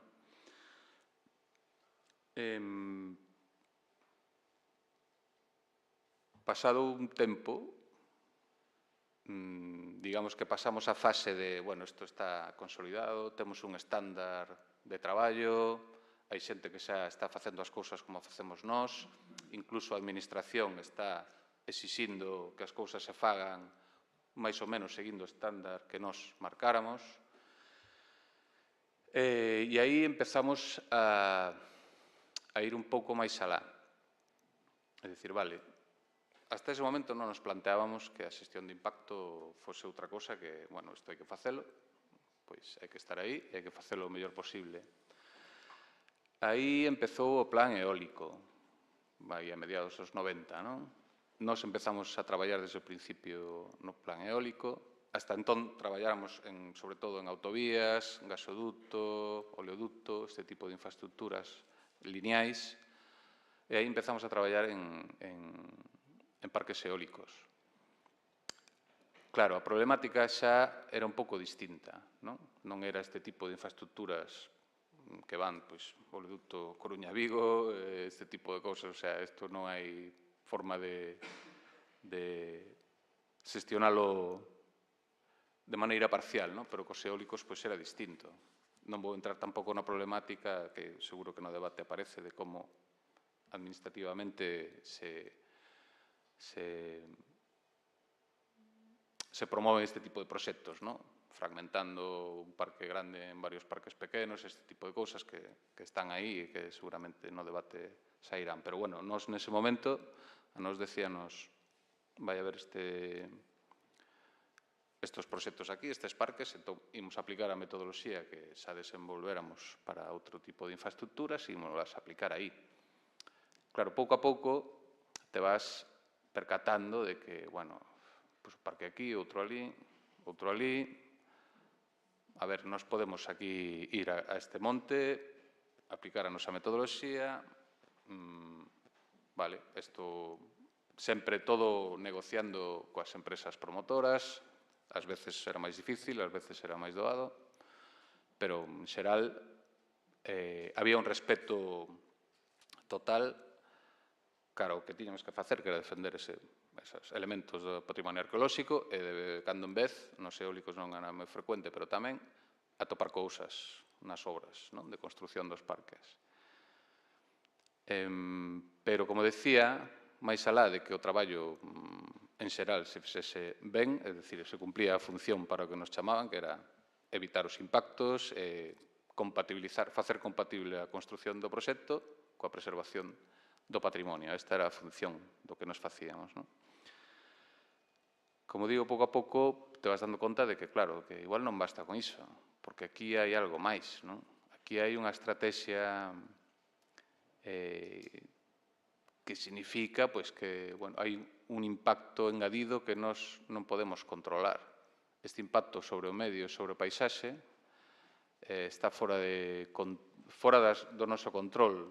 Nos podemos avaliar o impacto neste parque, neste outro, neste outro e neste outro, e aí queda preservado a materialidade do patrimonio arqueolóxico, pero evidentemente o entorno, o ambiente, a contorna dese patrimonio arqueolóxico queda fondamentalmente afectada polo impacto perceptual desas obras, non? Este foi un elemento de reflexión que nos fixo nun momento dado, en concreto cando estábamos traballando ou cando empezábamos a traballar na zona da Serra do Xistral, en Lugo, que agora está inzada de aeroxeradores. Nun momento dado, seguro que hai xente aquí que se lembra diso, parámonos a pensar. Dixemos, mira, temos que xuntarnos aquí polo menos un día e falar disto e falar como xestionamos isto, porque isto vai se nos das mans. Isto unha cousa é o traballo concreto de preservación do patrimonio e outra cousa é colaborar no que nós xa empezábamos a percibir que era unha estrategia, pois, como decían, de depredación do territorio un pouco fora de control tamén. Claro, non está nas nosas mans nese momento decidir, a quen lle dis, non, isto non se pode facer así. E dis, se se fai, pois hai que facelo o mellor posible. Estas eran as posicións que había nese momento, non? E ao mesmo tempo decía, pero se o faz, estás colaborando, sendo cómplice deste proceso tamén, non? Entón, aquí hai moitas cousas que un pouco realmente creo que son as ideas que hai que ter en conta no debate. Aquí hai moitas cousas. Aquí hai o que é o medio de vida de moita xente. Aquí hai iniciativas e promocións que sobre o papel poden ser aceptables, todo o que falamos antes de enerxías renovables e demais, por contraposición a modelos enerxéticos que deberíamos abandonar. Isto tamén é aceptable, isto forma parte do debate, porque non é o mesmo ter esta reflexión sobre un parque eólico que sobre unha central nuclear, por exemplo. Evidentemente, todo isto son ideas que hai que ter en conta. Eu empecé a darlle voltas a estas cousas e, de feito, despois desenvolvín a miña tese doutoral, que foi unha prolongación desta reflexión que fixéramos en grupo, na que decidimos seguir, inda que había algunha xente no grupo que, digamos, que non quiso meterse niso, tendo opción, pero, non vou entrar tampouco en detalles porque foron cousas, microhistorias que non teñen tampouco máis sentido, pero decidimos seguir e acabamos transformados no que somos agora, un instituto de investigación que non fai este tipo de arqueoloxía, pero este tipo de arqueoloxía segue existindo e segue sendo necesaria, segue construíndose infraestructuras e segue sendo necesario protexer e xestionar o patrimonio non só arqueolóxico, sino cultural, que se ve afectado por todo isto. Vale, esta é como a parte máis medio autobiográfica, pero que ten que ver con como me gustaría enfocar o tema. Como decía, a miña línea de pensamento na tese de doutoramento foi poñer sobre a mesa os problemas que isto xenera. Que pasa coa dimensión ética do traballo arqueolóxico en contextos de xestión do patrimonio. Isto inclúe, varios aspectos que creo que tamén son importantes e que destacarei despois. Pero unha das cousas que fixen neste traballo de reflexión foi acuñar un concepto que a min sigue sin... Podo ser honesto e dicir que sigue sin convencerme demasiado, pero que hai moita xente que lle gustou, que é o de pragmatismo crítico, no que intentaba combinar ou no que intentaba explicar esa tesitura de por un lado estou, por outro non quero estar, pero non me queda máis remedio que estar, e se non estou non significa que as cousas sexan mellores. Isto é un pouco o que eu intentaba decidir con este concepto, non? E agora que estou xusto aquí debaixo da línea do tellado, e despois das intervencións anteriores, pois creo que estou no sitio axeitado, porque non sei de que lado ir. Si do pragmatismo ou do crítico. Porque realmente estou de acordo cos dous. É dicir, creo que unha das cousas nas que se ten que falar no debate de o que se debe facer e o que se pode facer. E isto ten varios planos, me parece a min, non sei como vou de tempo, porque non quería estenderme moito, pero sabes que me estou enrollando un pouco, pero bueno, non vou ser moito máis extenso. Creo que na discusión, no debate, deberían distinguirse varios planos. E isto creo que é importante para que o debate sexa fructífero. Eu distinguiría o que podemos chamar o plano táctico, por usar un pouco un símil deportivo, que, bueno, ti estás xogando un xogo e tes que utilizar as ferramentas, os instrumentos que mellor te sirvan ao obxectivo do xogo, que será, pois, gañar o partido, non? Símil deportivo, con calquera, pois, fútbol, baloncesto, dá un pouco igual, non? A táctica é o que faz en cada partido para conseguir ese obxectivo, non? Movimentos concretos, específicos, situados. Isto creo que hai tempo que non fago este tipo de arqueoloxía, pero sigo máis ou menos en contacto con xente que a fai ou con xente que está en contacto con isto porque traballa na administración ou en empresas e demais, non? Entón, sei que as cousas máis ou menos a este nivel táctico se siguen facendo ben. Entón, creo que é importante que nos movimentos que poida haber aí ter en conta isto. Técnicamente hai capacitación, digamos, a nivel colectivo. Outra cousa son os condicionantes, e isto é algo que sería interesante separar ou distinguir, os condicionantes de precarización profesional, de condicións económicas e laborais en xeral.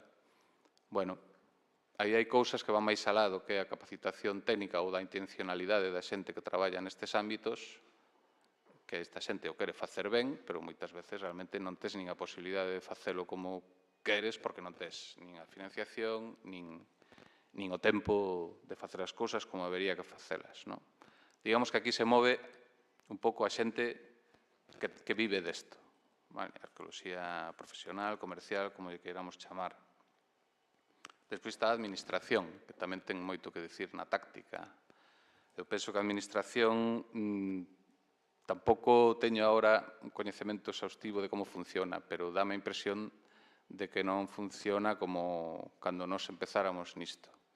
Daquela, probablemente estaba máis verde, pero ao mesmo tempo tiña máis clara a intención de controlar todo isto, non? E agora dáme a impresión de que a administración, pois, probablemente se adquiriu unha rutina de, bueno, hai que sacar estes proxectos, hai que sacalos, vale, expediente, veña, sigue, está ben, xa, pasa, vale. Dame a impresión, non sei se a xente que está aquí que traballa na administración pode dicir o contrario, pero, bueno, que os criterios probablemente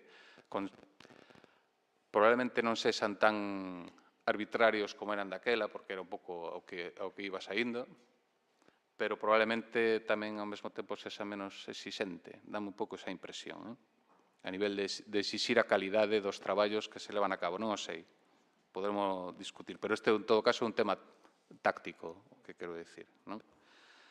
estamos falando dun xogo que ten unhas reglas, ti te adaptas a iso.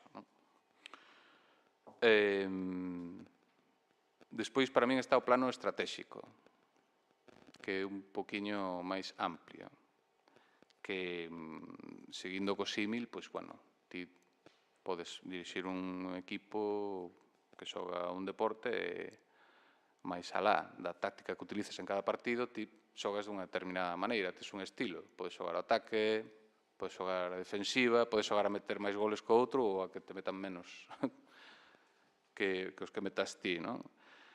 E isto leva un pouco ao tema que saliu antes, ao tema do que son os límites dos procedementos que temos. Entón, hai que aproveitalos. Probablemente moitos destes procedementos de avaliación ambiental, paisaxística, social, están infrautilizados tal e como están. Despois falamos de posibilidades de cambio, pero mantendo o xogo coas reglas que temos, ti podes intentar utilizar ou forzar o reglamento para ir, pois eso, máis ao ataque, ou máis a defensiva, e intentar sacarlle todo o partido aos procedementos que tes. Con todo o deficitarios que sexan. Aquí penso que o que falla é a coordinación, porque, pois sí, as evaluacións de impacto sobre o patrimonio entran dentro das evaluacións de impacto ambiental. Pero, bueno, eu desde que teño coñecemento deste tipo de procedementos sempre se fai aparte. A xente que traballa co patrimonio cultural vai por un lado, a xente que traballa co medio ambiente vai por outro, e dentro desta xente que traballa co medio ambiente tamén hai separación e moitas veces descoordinación. En todo caso, a xente que traballa con patrimonio si vai aparte, e hai descoordinación. E penso, ou supoño, que tamén hai descoordinación a nivel administrativo, quizáis máis alá das comunicacións dentro do procedimento de eu teño que informar, autorizar, etc., pois probablemente non haxa moita, nin tampouco moita posibilidade, nin capacidade da xente que traballa na administración para establecer esta coordinación. Por lo tanto, tampouco integración. Pero aí xa falamos, creo, de outro nivel, que eu chamaría normativo, legal, que quizáis é o que nos permitiría, sen cambiar de xogo, cambiar de reglas. Eso tamén é algo que se pode falar e que debería ser obxecto de debate. E creo que xa as intervencións anteriores iban un pouco nesta línea, non? Bueno, a última, ainda máis, pero diso falarei despois. Pero, bueno, podemos seguir xogando este xogo das enerxías renovables, do desenvolvemento sustentable, pero podemos tentar cambiar as reglas, non? E aí a detección dos problemas que podemos ter nos procedementos tal e como son agora son importantes. Para min, bueno, antes non o dixen, pero a nivel estratégico, evidentemente, unha das cousas que está prevista, esa se falou tamén no procedimento, é a participación pública, e ten moitísimas carencias estes procesos de participación pública. Xa se falou, pois, bueno, non é fácil para a xente participar nos procedementos de xestión medioambiental nin patrimonial. Eso está claro. Aí hai moitas eivas que teñen que ver xa con este nivel estratégico, é dicir, co xogo tal e como coas reglas que hai. Pero se pode modificar as reglas precisamente para propiciar formas de participación moito máis inclusivas e moito máis dinámicas e moito máis interactivas. Este é un dos temas que para min habría que falar. Se falamos de sostenibilidade, sustentabilidade, pois temos que falar de que, evidentemente, toda a xente implicada nestes procesos, tanto a nivel local como global, como a escalas maiores, debe ter algo que dicir. E debe ser factible que isto se produza. Non ten que ser algo totalmente encapsulado na administración e que sexan procesos que o dificultan, non? Pero aí xa nos estamos un pouco saindo do que contaba. É dicir, todo isto vai máis alá de se as cousas tal e como son se fan máis ou menos ben ou non, ou son mellorables dentro do que hai. pero, bueno, podemos aspirar a que haxe algo máis neste sentido, non?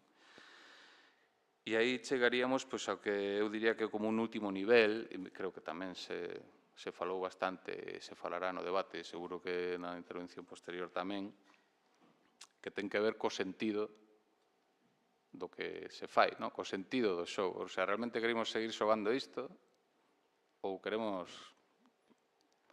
aspiramos a cambiar as reglas ou realmente queremos cambiar de xogo e xogar outra cousa, non? E olvidarnos destos conceptos que son moitas veces unha trampa ou unha forma de seguir facendo o mesmo, que é o que comentaba antes Carlos, non? Creo que aquí está un pouco a clave. E aquí eu non o teño claro, desde logo, teño pensado bastante sobre isto, pero non acabo de saber moi ben para que lado do tellado ir. O sea, eu creo que o concepto de desenvolvemento sustentable é un concepto bastante englobador das cousas que estamos a falar e que nos interesaría facer, pero ao mesmo tempo un concepto que é utilizado polo poder para manter e reproducir as cousas como son, non? Entón, aí estamos atrapados nese doble vínculo, como di Gayatri Spivak, que é un concepto que tamén parece que encaixa ben con isto. Por un lado, temos un compromiso coa sociedade establecida, coas institucións, coa forma de proceder. Todos estes procedementos son procedementos legais, a xente se asusta a estes procedementos legais. Podemos criticar cando non é así. Mira, é que non está respetando as reglas do xogo. Vale, pero respetamos as reglas, non? Temos un acordo, temos un consenso, estamos atados a eso, pero ao mesmo tempo, pois tamén temos a outra parte do tellado, non? Pero que non me gusta como son as cousas. Vale, teño que gañarme a vida, teño que traballar nunha empresa, na administración, na academia, no que sexa. Isto é innegable tamén. Igual que a xente que está probablemente máis directamente afectada por este tipo de proxectos enerxéticos que inciden no territorio está a xente, entón non falamos só de conceptos abstractos. Seguro que Belén despois fala moito máis disto, por isto non fai falta que eu o diga. É así. E o que queremos pois é un futuro mellor para a xente, co cal estamos nese doble vínculo que moitas veces non ten salida fácil, non? Porque, como digo, pois estas son as reglas que están establecidas e se aceptamos o xogo democrático temos que aceptar que son así, incluindo as maiorías absolutas ás que se refería Carlos, non? Que facemos? Romper a baralla e dicir, non, pois non acepto este xogo. Bueno, pois isto é lícito e lexítimo tamén, pero unha actitude, claro, que en certo modo te inhabilita para despois reclamar os aspectos tácticos ou estratégicos, non? Bueno, pois non, é que a avaliación de impacto ambiental e en xeral o sistema capitalista é o que é unha merda, vale? Pois eu propoño un modelo alternativo, entón aposto por iso, entón rompes coa baralla e, por suposto, pois deixas de participar en procesos que forman parte dese sistema. Isto non sei se é doado ou non, pero é unha posibilidade, pero me parece que en xeral todo o mundo estamos atrapados nese doble vínculo e creo que isto é algo importante a hora de ter este debate, non? Por suposto que necesitamos un modelo alternativo, eu iso teño claro. No capitalismo non temos salida, pero, claro, a cuestión é como sair dali, non? Entón, se nos enfrascamos na discusión sobre como sair dai, me parece moi ben, pero estamos desatendendo outros aspectos que tamén pode ser interesante. Por eso, a miña proposta é a de estruturar, en certo modo, o debate. Tiña intención de falar, pero creo que isto pode salir efectivamente no debate, e ademais Carlos adiantou algo que é o de realmente as cousas que son mellorables dentro do procedimento. Creo que no informe que elaborou a Comisión Técnica sobre Enerxía Eólica no que participei, pois a miña contribución foi un pouco nesa línea, entón quero finalizar dicindo iso, que desde logo para min unha dos cambios que hai que exixir a nivel de política é que os procedementos de avaliación ambiental sexan cambiados. Hai que cambiar as reglas do xogo. Por lo menos esta é a miña aposta neste sentido. Apostar por unha avaliación de impacto integrada, holística, na que non sexa como ahora, que ti avalías o impacto sobre o patrimonio cultural dun parque eólico e outra xente vai a facer a avaliación de impacto paisaxístico e outra xente vai a facer a avaliación de impacto social e xa non entro en como se fan estas avaliacións de impacto social, que este é un tema que cando eu traballaba nisto pois era bastante evidente que deixaba moito que desexar. A verdade é que agora non sei como se están a facer, pero me dá a impresión de que, bueno, tampouco se están facendo demasiado ben, pero, bueno, como digo, igual é que a táctica é esa, e non hai moito marxe para facer outras cousas, pero, bueno, habendo unha cousa que se chama avaliación de impacto social, eu penso que aí podería haber marxe para facer moitas máis cousas, non? E, sobre todo, como digo, se os consideramos de maneira integrada. Concluo recordando que me parece moi acertado os títulos das mesas, este tema do sociocultural e socioambiental. Eu xuntaría todo no mesmo, sociocultural ambiental, pero, bueno, esta é a miña impresión. Bueno, eu deixo xa por aí, porque creo que necesitamos o tempo para debater. Gracias. Moi ben, gracias, David. Retomaremos no debate cuestións que saíron aquí e damoslle a voz a Belén, que ten que cambiarse con Inés para a súa presentación. Non dixen antes que Belén representante ou secretaria executiva de ADEGA, a Asociación para a Defensa Ecolóxica de Galicia, porque me saltei o seu currículum, e ten unha longa experiencia no traballo desde o mundo asociativo e creo que pode achegar unha visión que represente un pouco o traballo das asociacións en defensa do medio, do patrimonio natural e cultural e tamén a voz das comunidades, como sinalei antes.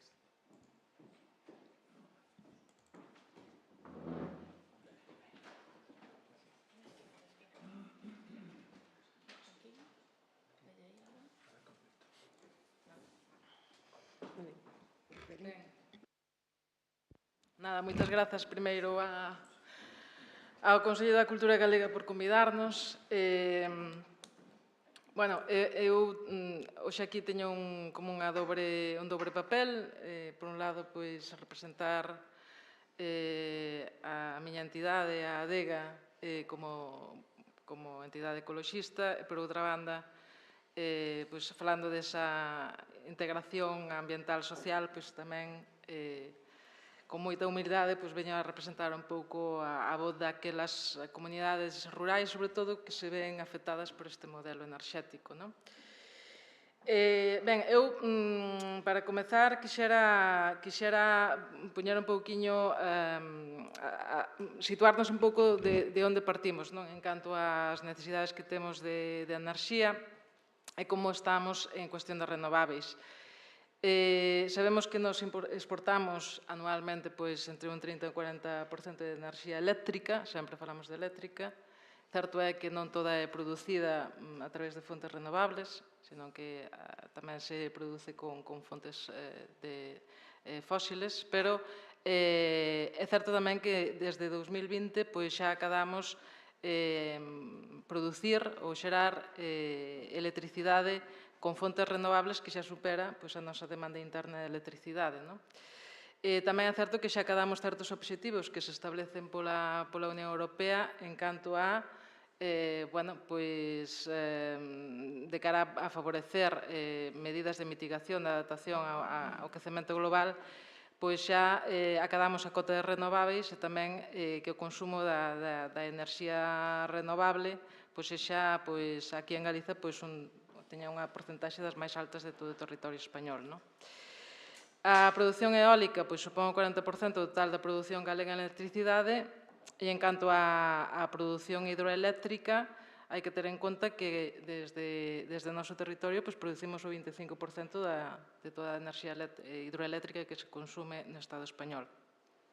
Pero non todas son boas noticias porque, evidentemente, non podemos pasar por alto que, aínda a día de hoxe, o 75% da enerxía primaria que nos necesitamos, que nos demandamos, a primaria e a non transformada, aínda temos que importala. E son, basicamente, combustíveis fósiles. É dicir, non podemos, menos como colectivos e movimentos ecoloxistas, perder de vista que non somos autosuficientes enerxéticamente, senón que temos que seguir apostando polas enerxías renovables. Quizáis non é a única alternativa, que é algo que se nos transmite por parte das promotoras da administración, que as enerxías renovables é como a única alternativa que temos para afrontar o reto climático, pero si é unha das máis importantes. E, polo tanto, non é certo que a veces tamén se di que non somos negacionistas do cambio climático, senón que polas circunstancias que estamos a vivir, tivemos que matizar o noso discurso. Non sempre fomos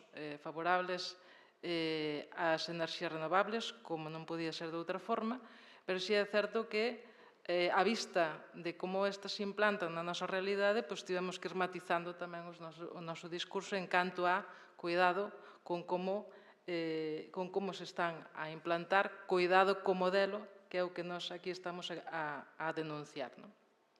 Entón, enerxías renovables sí, pero non así. Podíamos poñer o exemplo paradigmático da enerxía hidroeléctrica, pero quizáis o máis familiar, o que nos parece así como máis familiar nesses momentos, é o exemplo da eólica. Ata 2021, este era o mapa do desenvolvemento eólico no país. Vemos que toda a zona da Mariña lucense, Costa da Morte, na dorsal galega, cara ao Suído, é onde estaba a maior parte das nosas instalacións. Hai aínda nese momento moitas das áreas de desenvolvemento eólico onde aínda non hai instalacións eólicas. 185 parques ou polígonos eólicos en funcionamento, máis de 4.000 aeroxeradores e preto de 4.000 megavatios de potencia instalada. Chegamos a 2021, este é o novo mapa en canto a aqueles proxectos que están autorizados, que están en tramitación, os que están pendentes de admisión. Esta páxina web que é pública, pódese acceder por calquera, é onde a administración, neste caso, deposita ou vai informando, vai actualizando, aínda con bastante retraso, todos aqueles proxectos eólicos que se están tramitando. E tamén indica en que fases do procedimento administrativo se atopan. A día de hoxe non temos aínda, non sabemos o número exacto de proxectos que durante este período 2021-2024 se están a tramitar nas dependencias da Xunta. Si estimamos que son 300 ou máis de 300 proxectos eólicos que chegaron ás oficinas da Administración Pública para seren tramitados, e quizáis máis de 40 en tramitación no Ministerio de Transición Ecolóxica do Estado español. Fálase, sobre todo, da competencia da Xunta, porque a que quizáis está a tramitar máis proxectos eólicos, pero realmente tamén o MITECO, o MITER, neste caso, está a tramitar moitos proxectos eólicos que, ademais, teñen maior potencia e, polo tanto, quizáis máis impacto sobre o territorio que outros que son menores de 50 megavatios e que se están tramitando a través da Xunta. Aquí neste mapa non aparecen, pero habría que sumar eses outros. Hai un dato curioso que queremos traer aquí, e é que no Plan Nacional Integrado de Enerxía e Clima se estima que fai falta para 2030 50 xigavatios de potencia de enerxía eólica, pero a día de hoxe xa hai 112 xigavatios instalados. É dicir, que, aínda que existen certas planificacións e certas estimas das nosas necesidades enerxéticas, realmente a realidade ás veces supera o que está no papel. Claro, non se entende, á vista destes datos, hai algo que, desde o noso punto de vista, deberá de ser clarificado antes de proceder a lanzar unha enxente cantidade de proxectos a tramitación, que sería cales son as nosas necesidades enerxéticas, tendo en conta sempre que antes de xerar enerxía debemos de apostar polo aforro enerxético, ver onde podemos reducir enerxía, ver onde podemos ser máis eficientes e logo estimar cal é a nosa necesidade en canto a xeración. Iso non está contemplado na planificación galega, nin tampouco a nivel estatal, senón que temos que saber cales son as nosas necesidades enerxéticas, para onde vai ir esta enerxía e quen a vai producir. Ben, esta invasión eólica que nos chamamos, porque sí que a forma en que se procedeu para nós é unha auténtica invasión, recibe distintos nomes, avalancha, boom, como se lle queira denominar, pois lánzase antes de abordar determinados pasos administrativos que nos entendemos que serían necesarios, como, por exemplo, revisar ou actualizar o actual plan sectorial eólico, reformalo acorde ás necesidades que temos enerxéticas e aos límites ambientais que tamén se nos presentan. Este plan eólico sectorial necesariamente debería ter pasado por unha avaliación de impacto ambiental no seu conxunto, que se chama Avaliación Ambiental Estratéxica, que está destinada a determinar se podemos asumir como territorio, desde diferentes ópticas, nomeadamente ambiental, esa enxurrada de parques eólicos. Establecer zonas de exclusión por o seu valor ecolóxico, cultural e socioeconómico. Desde o punto de vista ecolóxico, sabemos que hai uns espazos, que son os de Rede Natura, que están excluídos do desenvolvemento das enerxías eólicas. Pero realmente non podemos tampouco perder de vista que esa rede de espazos naturais protegidos a día de hoxe é moi escasa, apenas significa o 11-12% da superficie do noso territorio.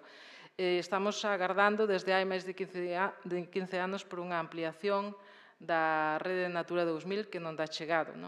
E isto implica que estamos ocupando territorios que teñen potencialidade de ser protegidos e, polo tanto, condicionando a rede final dos espazos naturais protegidos de Galiza. Logo tamén sabemos que temos moitas especies, temos unha rica biodiversidade, 75 especies están en perigo de extinción, 126 vulnerables, pero non temos instrumentos de xestión, de protección e conservación desas especies aprobadas. Iso implica tamén que moitos destes proxectos industriais de alto impacto ambiental poderían estar poñendo en risco certas poboacións de fauna, de flora, de animais e plantas que están en situación de vulnerabilidade, de risco, que debemos de protexer, porque na biodiversidade tamén, e sobre todo, está a nosa capacidade de resiliencia contra os retos que nos depara a mudanza climática e a crise ambiental en xeral. Temos que preservar antes os grandes sumidoiros de CO2, as zonas húmidas, os bosques maduros, é dicir, aqueles hábitats que, de alguma maneira, son grandes captadores de CO2 e que, curiosamente, algúns destes proxectos eólicos que se están a tramitar e que se están autorizando, acaba con estas zonas de interese prioritario para o conxunto da Unión Europea. Temos que establecer previamente obxectivos de repotenciación, aplicar o principio de eficiencia e aforro enerxético antes da xeración eléctrica. Planificar a transición ecolóxica co conxunto da sociedade, cuestión que non se abordou en ningún momento, senón que a planificación, entendemos nós, e a vista dos feitos, determinouse se é que hai algunha nos despachos e entre determinados axentes sociais que non somos nós, senón foi a administración xunto co propio sector, o propio lobby, quen determinou como tiña que ser esta transición ecolóxica. Non hai mecanismos reais de compensación para aquelas comunidades locais que se ven directamente afectadas. Despois abordarei máis en profundidade este punto, pero realmente o único mecanismo de compensación que hai para, en todo caso, os propietarios e propietarias eólicas, é dicir, aquelas persoas que teñen en propiedade terras nas que acaban instalándose infraestructuras eólicas, pero realmente hai moitas máis persoas, moitas máis veciñas e veciños que están dentro das poligonais eólicas, que se van ver, e incluso fora desas poligonais, que se van ver directamente afectados por estas instalacións sin recibir ningún tipo de compensación e ben ao contrario, pois, tendo que soportar pois, perdas incluso no valor patrimonial dos bens que se atopan dentro dese polígono industrial. Logo, como dicía antes, pois, necesario e importantísimo, antes de comezar a lanzar este tipo de invasións de implantación de enerxías renovables, determinar as necesidades do país, quen debe producir e para onde e para quen ten que ir esa enerxía. Ben, este é o plan sectorial, o mapa do plan sectorial eólico que sabemos que do finais do 97, xa se dixo aquí en varias ocasións que era unha planificación obsoleta, caduca, que non respondía ás necesidades actuais. Daquela, pois fixérase un reparto, xa había naquel momento proxectos eólicos en funcionamento. Este plan sectorial veu un pouco a confirmar eses asentamentos e abrir a man para novas instalacións, pero realmente este plan sectorial eólico somente se determinou en base a unha cuestión, que é a existencia de recurso vento, é dicir, as áreas de desenvolvemento eólico estableceronse en función somente deste criterio, é dicir, ali onde haxa máis vento, pois ali é onde van a instalarse os proxectos. Claro, daquela pois, non se consideraron criterios de carácter ambiental, criterios de carácter cultural, criterios de carácter socioeconómico, dos que estamos a falar hoxe. En canto aos impactos socioambientais, aquí tienen, a hora de facer esta presentación, dificultades en determinar cales son os impactos socioambientais e os socioculturais, porque realmente está todo moi imbricado. Por lo tanto, non lle fagades moito caso a esa distinción, realmente eu quixera englobalo tamén nunha cuestión moi integral, moi global, porque o que afecta ao medio ambiente afecta a sociedade e viceversa. Entón, aquí hai unha perda de biodiversidade clarísima, que agora pasarei a explicar un pouquiño con imaxes. Falaba antes da falta de ampliación da rede natura. A dereita de todo vedes cal é o mapa actual da configuración desa rede de espazos naturais protegidos. Vedes que é moi pequena esa superficie protegida. A súa esquerda sería a proposta de 2008, de cando o bipartito, que pretendía acadar acotado 15% da superficie protegida de todo o territorio. E máis á esquerda está a proposta de 2011, que recurtaba nun 2-3% a proposta de 2008, pero finalmente ningunha das dúas, por moi baixas que foran en canto a ambición, acabou aprobándose. Son dúas propostas de ampliación que ficaron frustradas, pero que un pouco explicitan cales son as dificultades a hora de determinar zonas de exclusión para a instalación de proxectos industriais que teñan un alto impacto sobre o territorio. Isto condiciona, como dicía antes, o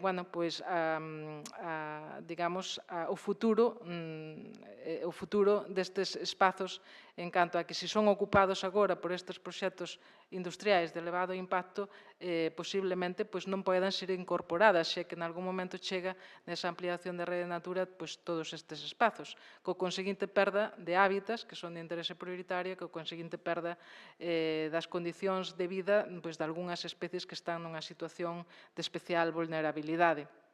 Aquí hai un mapa comparativo en canto a, ainda que non se ve moi ben, en canto a onde están proxectados os proxectos eólicos. Os azuis están en explotación, con respecto ás zonas de ampliación da rede natura. Vedes que, por exemplo, zona de Ancares, Courel, hai proxectos que xa están autorizados, por certo, moitos deles.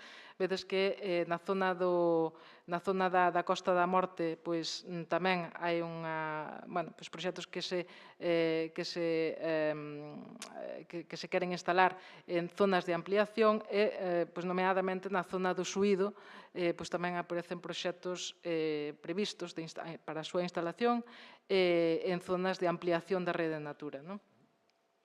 Este é outro exemplo, este nos Ancares lucenses, concellos de Baralla e Becerreá.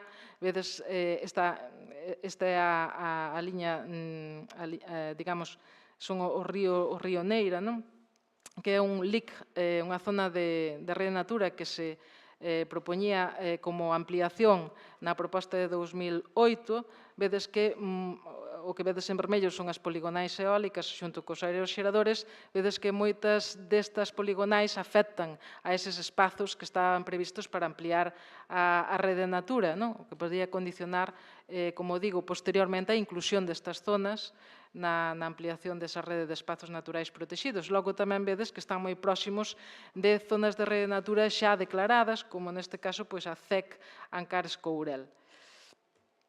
Este é outro exemplo que traio para facer visible tamén os impactos que este modelo teñen sobre a rede Natura. Dice que, claro, como non están dentro dos espazos ou da rede de espazos de rede Natura, que non afectan a rede Natura. Bueno, pois é bastante falaz este argumento porque realmente o que está acontecendo, e vémolo en moitos casos, este só é un exemplo, este, por exemplo, é o Macizo Central.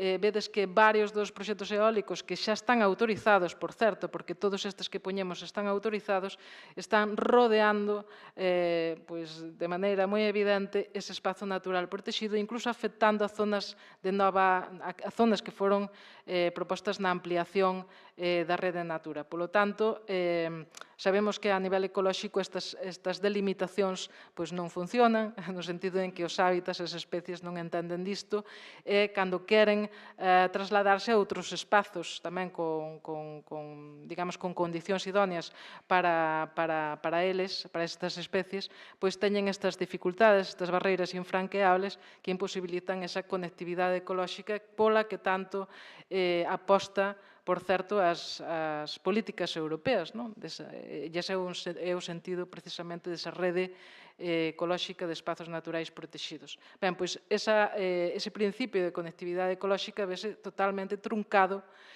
por este modelo de implantación eólica. Falaba antes dos hábitats de prioritaria conservación. Non se entende, e isto é un exemplo moi evidente de que realmente moitos destes proxectos non responden a esa necesidade de afrontar os retos do cambio climático porque precisamente eliminan ou alteran de maneira insalvable espazos, hábitats que son prioritarios, como poden ser as zonas húmidas, como poden ser bosques de ribeira, como poden ser turbeiras, brañas, etc. Polo tanto, cando aparece este tipo de impactos nas declaracións de impacto ambiental, desde logo non entendemos como acadan unha declaración favorable. Especies vulnerables en perigo de extinción, tamén falaba antes, poucos plans de conservación. Evidentemente, as aves, os morcegos, son algunhas das especies máis afectadas por este tipo de desenvolvementos industriais, pero outras especies tamén de flora, mamíferos, non sei se este é unha captura da imaxe do lobo, non? Creo recordar que na zona de Mazaricos, onde se quere implantar o parque eólico Monte da Croa, realmente o que observamos nós nas avaliacións de impacto ambiental é que, con isto non queremos dicir que todas estean mal feitas, pero realmente sí que atopamos deficiencias no que é a rigurosidade con que se avalía o impacto sobre este tipo de especies.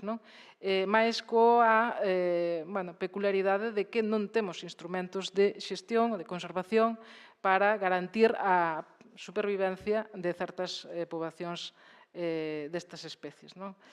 E, por outra parte, tamén quixera dicir que realmente atopamos moitas contradicións na avaliación de impacto ambiental duns proxectos con outros. É dicir, proxectos nos que o mellor a gata fornela, que esta, a tartaraña cincenta, pois determinan unha declaración non favorable ou desfavorable dese proxecto, noutros casos parece que a presenza destas especies pois non determina ese informe negativo, senón que, pois curiosamente non é de consideración.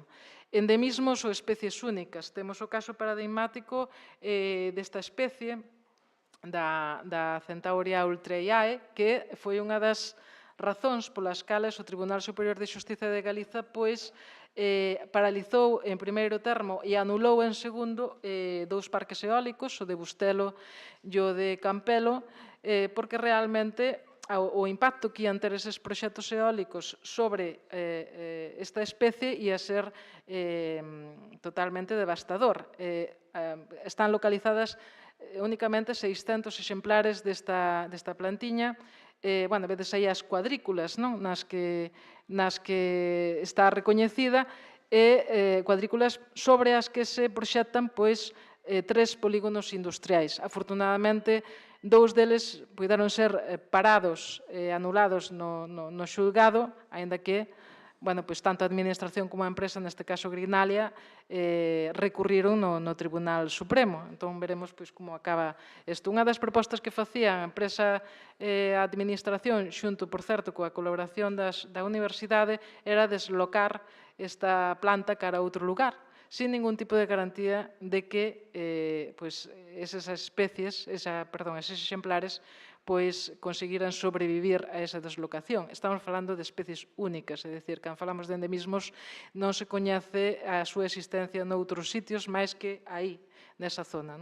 Entón, son valores que, ademais, as poboacións rurais o mellor descoñecían, despois falarei desto, pero son valores que certas organizacións, como podemos ser a DEGA, poñen en valor é que as comunidades rurais, que o mellor ata o momento descoñecían a existencia dese valor no seu territorio, rapidamente asumen como un valor propio e un valor a reivindicar e a protexer.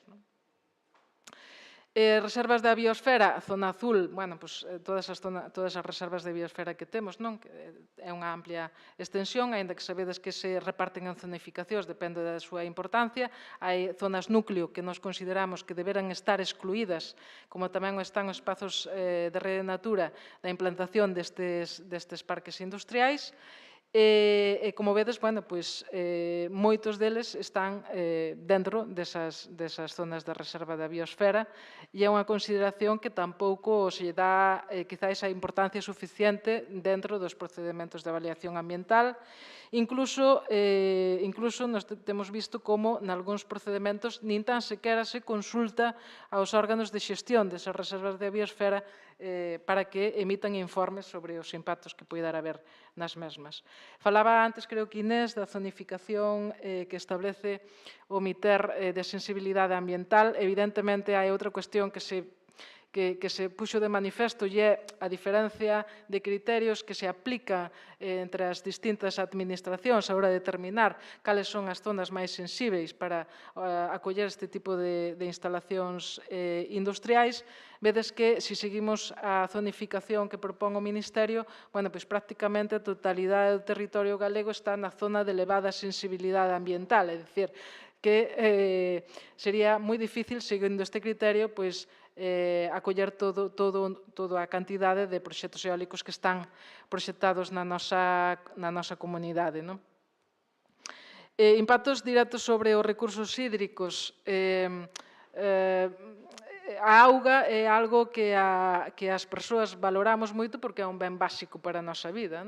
Cando as comunidades locais se decatan de que este recurso pode estar en perigo, realmente realmente pois, se volcan coa denuncia e coa reivindicación. Non? A auga é algo que sí que se entende como necesario, como básico, non fai falta pois, falar de biodiversidade, técnicas que o mellor non se entende demasiado ben, non? E hai que explicar moito, pero a auga entendemos todas e todas moi ben que se nos falta, pois que as consecuencias son drásticas e polo tanto, unha das cousas que primeiro pregunta a xente cando nos vamos aos sitios a falar das consecuencias, dos impactos, pero é certo que isto nos pode deixar sen auga. Claro, temos que ter en conta tamén de onde procede a auga aquí en Galiza e da situación que temos en relación ás traídas, as traídas das que nos abastecemos, que veñen dos montes, non todas están rexistradas, evidentemente, sabémoslo ben, pero si é auga da que se abastece, da que dependen as comunidades locais. E, polo tanto, hai, por exemplo, comunidades locais que fixeron auténticos inventarios de captacións, de traídas de auga, de fontes das que se abastecen, porque realmente é algo que valoran de maneira moi importante.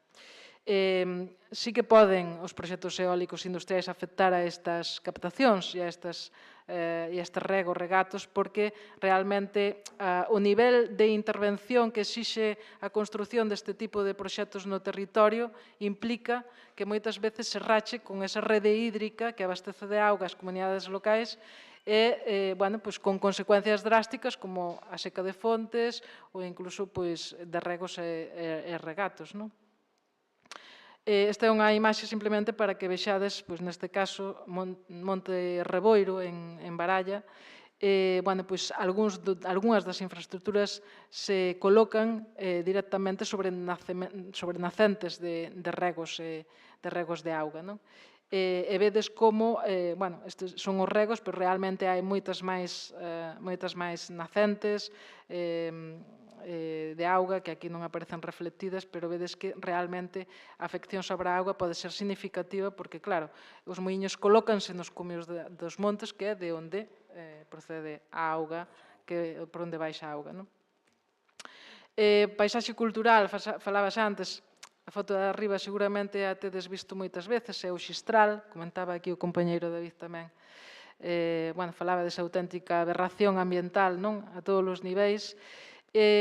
Abaixo vedes unha simulación do que podería ser o desenvolvemento eólico nunha zona, polo de agora, virxe de eólicos, vedes que é moi similar, é dicir, que é unha foto moi similar, parece que nestes 30 anos apenas aprendemos nada, e, que o futuro que nos espera, no caso de que todos estes proxectos vayan adiante, sería algo moi similar ao que xa vivimos nos anos 90, con exemplos como este. E logo tamén quería traervos outra imaxe que sería dun proxecto eólico de Mazaricos.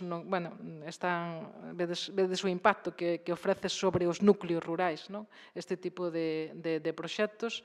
E tamén aquí quería traervos un pouco, seguindo as previsións e os mapas de previsión en canto a futuras instalacións, como hai, por exemplo, localidades que se verían absolutamente rodeadas por aeroxeradores, de maneira que perderían absolutamente a súa paisaxe e o seu horizonte, é dicir, que a súa paisaxe cultural mudaría de maneira moi abrupta. É importante indicar a dimensión xigantesca das infraestructuras e as previsións futuras en canto a estas dimensións. Vedes aí que se está falando xa de aeroxeradores que acadan os 300 metros de altura.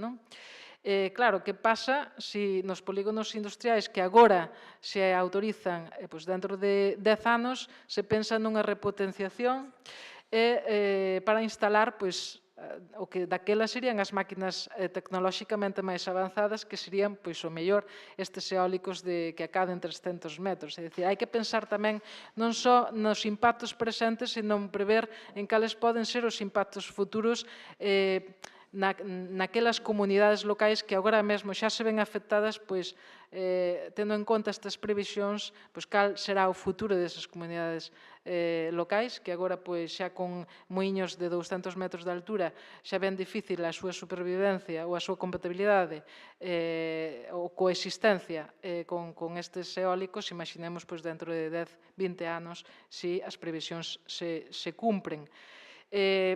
Máis imaxes, un pouco referido a, onde se ve a comparativa das alturas, das grandes dimensións destas infraestructuras. Unha das cuestións que preocupa moito as comunidades veciñais é precisamente a proximidade destas instalacións ás súas vivendas, con toda a lógica, porque, seguíndonos pola legislación actual, máis ben pola planificación vixente, pois os eólicos deben de estar a 500 metros das vivendas, pero no caso de núcleos rurais delimitados, cando se trate solo urbano ou solo urbanizable. Cal é a paradoxa que vivimos nos? Que a maior parte dos núcleos rurais de Galiza non están delimitados. Por lo tanto, seguindo esa lógica, pois moitos destes proxectos e incluso moitos destes aeroxeradores incluso se instalan a menos de 500 metros das vivendas. Coas liñas de alta tensión, quizáis, como xa as coñecemos, xa as temos máis repartidas polo territorio, xa sufrimos as súas consecuencias, é algo que tamén alerta moito a veciñanza. Estánse colocando a 30, 40, 20 metros das vivendas. Sen ter en conta tamén cal pode ser a afección sobre a saúde desas persoas pola contaminación electromagnética.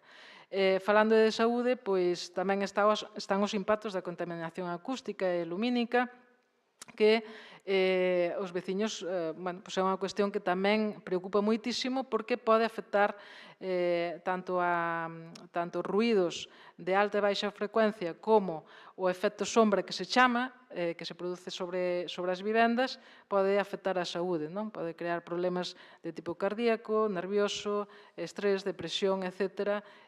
Facer, desde logo, que a calidade de vida das comunidades rurais afectadas merme extraordinariamente. Ben o sabe o Consello da Cultura Galega cales son os impactos deste modelo enerxético, en concreto eólico, no patrimonio cultural,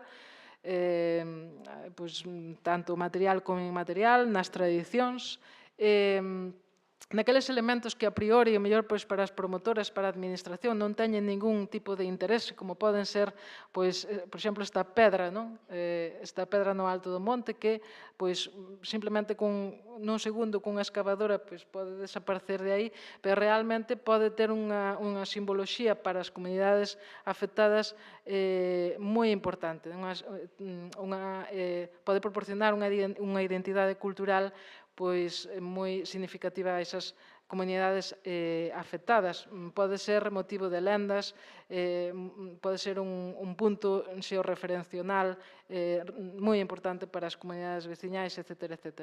E logo á dereita, tamén coñecemos todas e todas, especialmente tamén o Consello da Cultura, o caso da Cival. Temos aquí xente directamente afectada, un auténtico atentado contra o patrimonio cultural, tamén ambiental, pero nomeadamente cultural, e aquí sí que non hai excusa, porque a administración estaba suficientemente alertada de cales estaban sendo os riscos e os perigos, e ainda así persistiu en destruir patrimonio que, por certo, foi inventariado pola propia veciñanza, coa axuda de arqueólogos, de expertos, pero que pode servir de exemplo de como a veciñanza, as comunidades veciñais, toman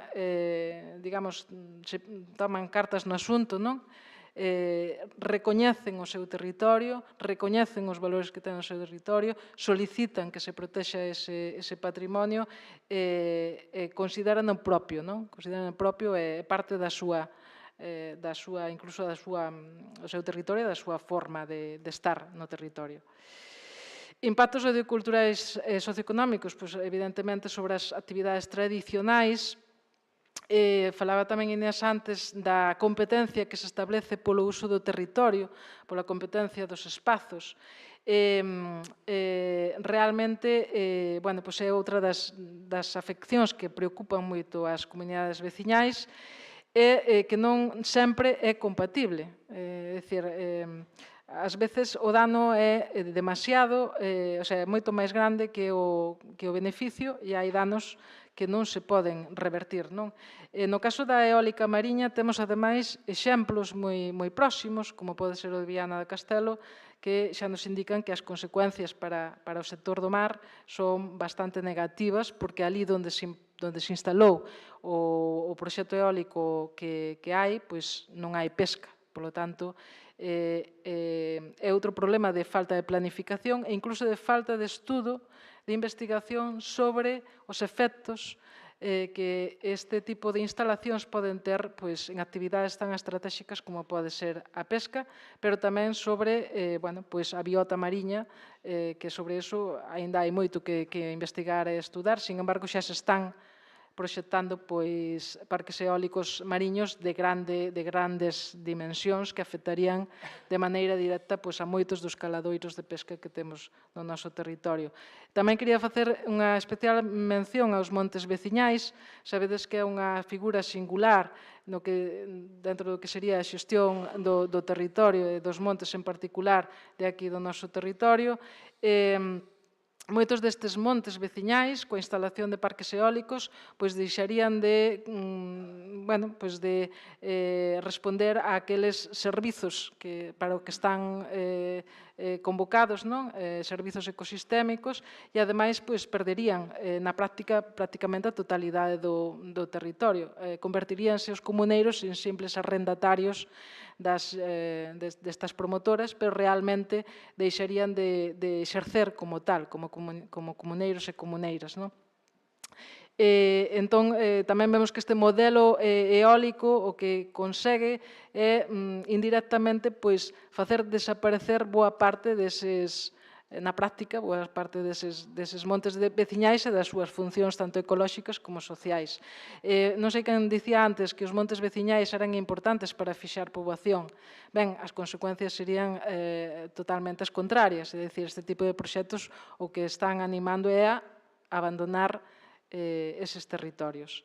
E logo, non hai que perder de vista tampouco que ali onde se instalan eólicos, cando menos nun radio de 200 metros de cada era xerador, hai unha reclasificación do solo, deixa de ser solo rústico, pasaría de ser solo industrial. Nese espazo non se poden facer outras actividades que non sexan de carácter industrial. Estes son dous exemplos que traio de como as comunidades veciñais recoñecen estes impactos e como elas mesmas configuran as súas propias canles de divulgación, de comunicación dos impactos que este modelo eólico trae ás súas veciñas e veciños e as plataformas análogas, e vedes que moitos máis dos impactos que eu acabo de referir aparecen neses dípticos. Por lo tanto, sí que quixera sobre todo destacar como as comunidades veciñais recoñecen estes impactos, como toman consciencia do valor que ten o territorio para a súa supervivencia e como, ademais, se converten en axentes divulgadores destes impactos, en axentes, digamos, de denuncia e en axentes de reivindicación da protección deses impactos. A través da Coordinadora Eólica Xinón foi unha experiencia moi enriquecedora, sigue sendo porque aínda está vixente, pero fomos os colectivos sociais, tanto ecoloxistas, sindicais, comunidades de montes, asociacións culturais, plataformas de veciños e veciñas afectadas, os que ante a, digamos, falta de reacción positiva da administración e de outras institucións, decidimos xuntarnos e ver a forma de afrontar esta ameaza dunha maneira conxunta, colectiva. Non é doado, porque aquí están incluídas moitas sensibilidades, moitísimas, pero decidimos apostar por atopar os puntos comuns que temos entre nós e apartar as diferencias ao entender que é a única forma que temos como sociedade de poder avanzar, sobre todo cando temos unha ameaza diante de nós tan importante como pode ser esta. Fixemos unha primeira manifestación no Obradoiro de Santiago, vedes que enchemos a praza, é dicir, a pesar de todas as dificultades que tivemos para poñer na axenda política e mediática esta problemática, grazas á tenacidade de moitas plataformas, de moitos colectivos sociais, conseguimos, por exemplo, tamén eu creo que aportamos o noso grao de area para que este tipo de foros como que estamos no que estamos participando hoxe teñan lugar, porque realmente unha das deficiencias que nos atopamos desde o principio é que precisamente non había debate, non se estaba abrindo o debate á sociedade sobre cal era o modelo enerxético a desenvolver. Simplemente se estaba aplicando unha política de imposición, de terra queimada, e tirar para diante cos ollos vendados. É curioso como moitas comunidades veciñais do rural, hai moitas zonas que non teñen esta cultura, quizáis, de reivindicarse, de sair á rúa, de mobilizarse. Era moi gratificante ver como persoas que non teñen normalmente integrada na súa vida esa cultura, saían desta vez ás rúas con todo o convencimento para defender o seu. Desde a adega, tamén para poder recurrir aos proxectos eólicos que considerábamos incompatibles coa preservación medioambiental e cultural, e tamén naqueles nos que había rexeitamento social, abrimos campañas de recadación solidaria. Temos que dicir que non pensábamos que foran a ter moito éxito nun principio, porque se trataba de pedir apoios económicos solidarios ás persoas do rural. Realmente quedamos abralladas coa resposta, porque realmente todas as campañas que abrimos de recadación, que foron máis de 30, acadaron con éxito o seu obxectivo. E, polo tanto, creemos que é tamén un elemento que un pouco nos sirve como medidor da importancia, da relevancia que ten esta problemática no rural a día de hoxe.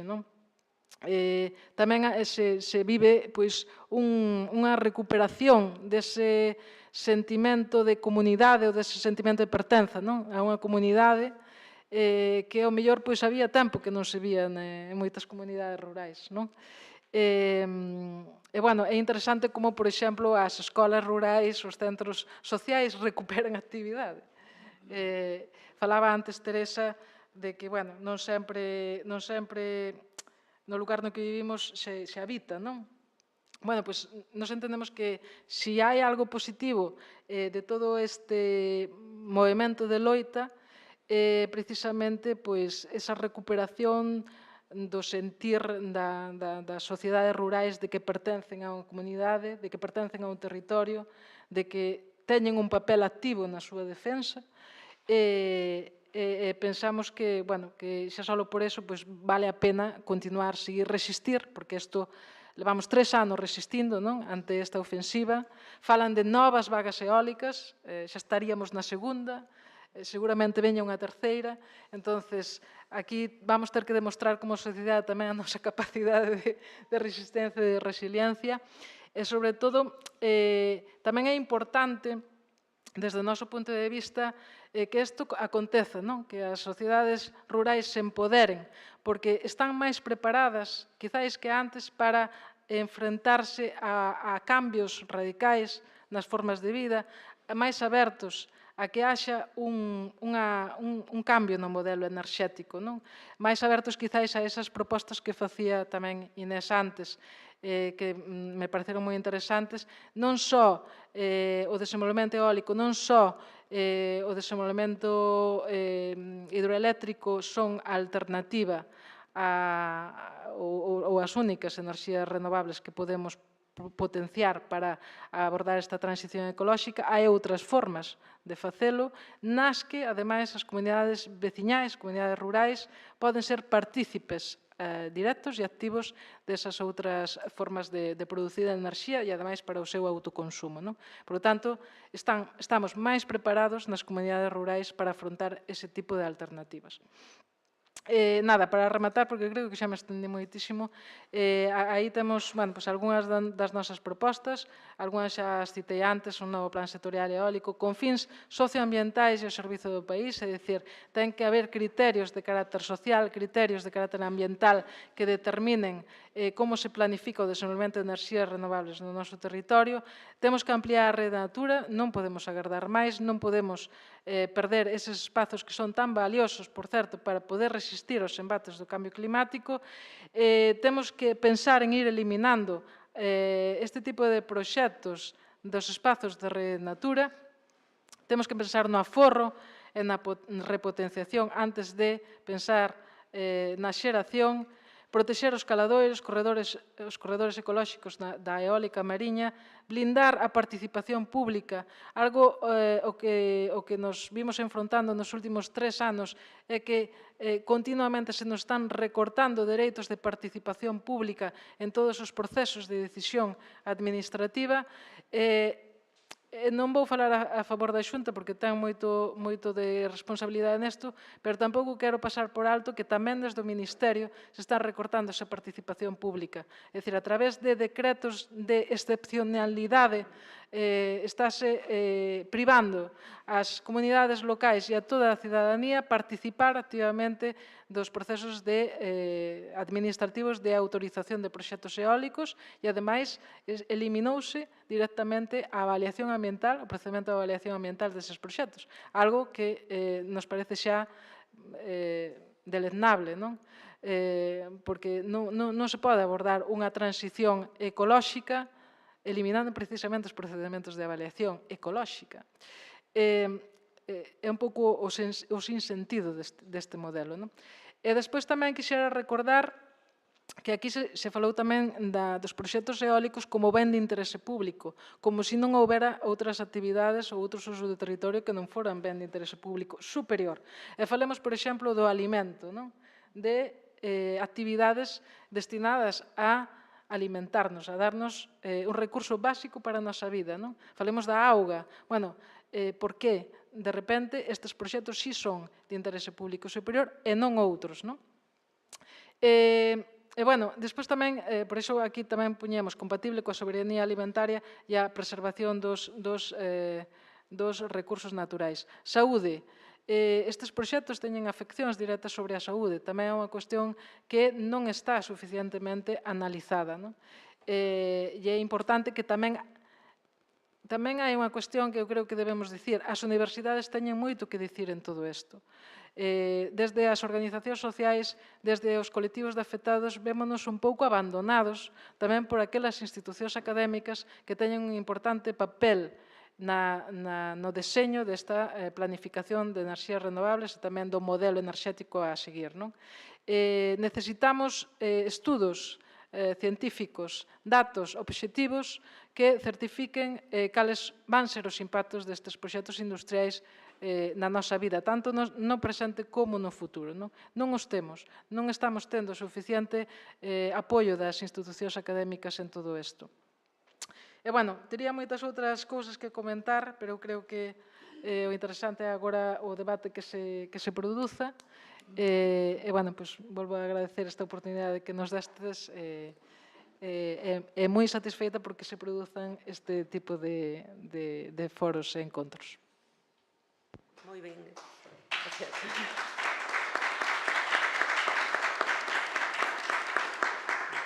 Ben, creo que as 4 intervencións situaron moi ben o debate e o que lles pedimos e os temas que na miña intervención inicial expuxen como as cuestións que nos interesaba debater nesta mesa. Creo que agora o debate temos casi unha hora máis ou menos escasa para o debate. Vou dar enseguida a palabra aos asistentes, simplemente aproveitando que estou aquí o xestiono, vou mandar a min en primeiro lugar, e un pouco para reforzar cuestións que se falaron aquí, pero igual formuladas de outra maneira. Unha delas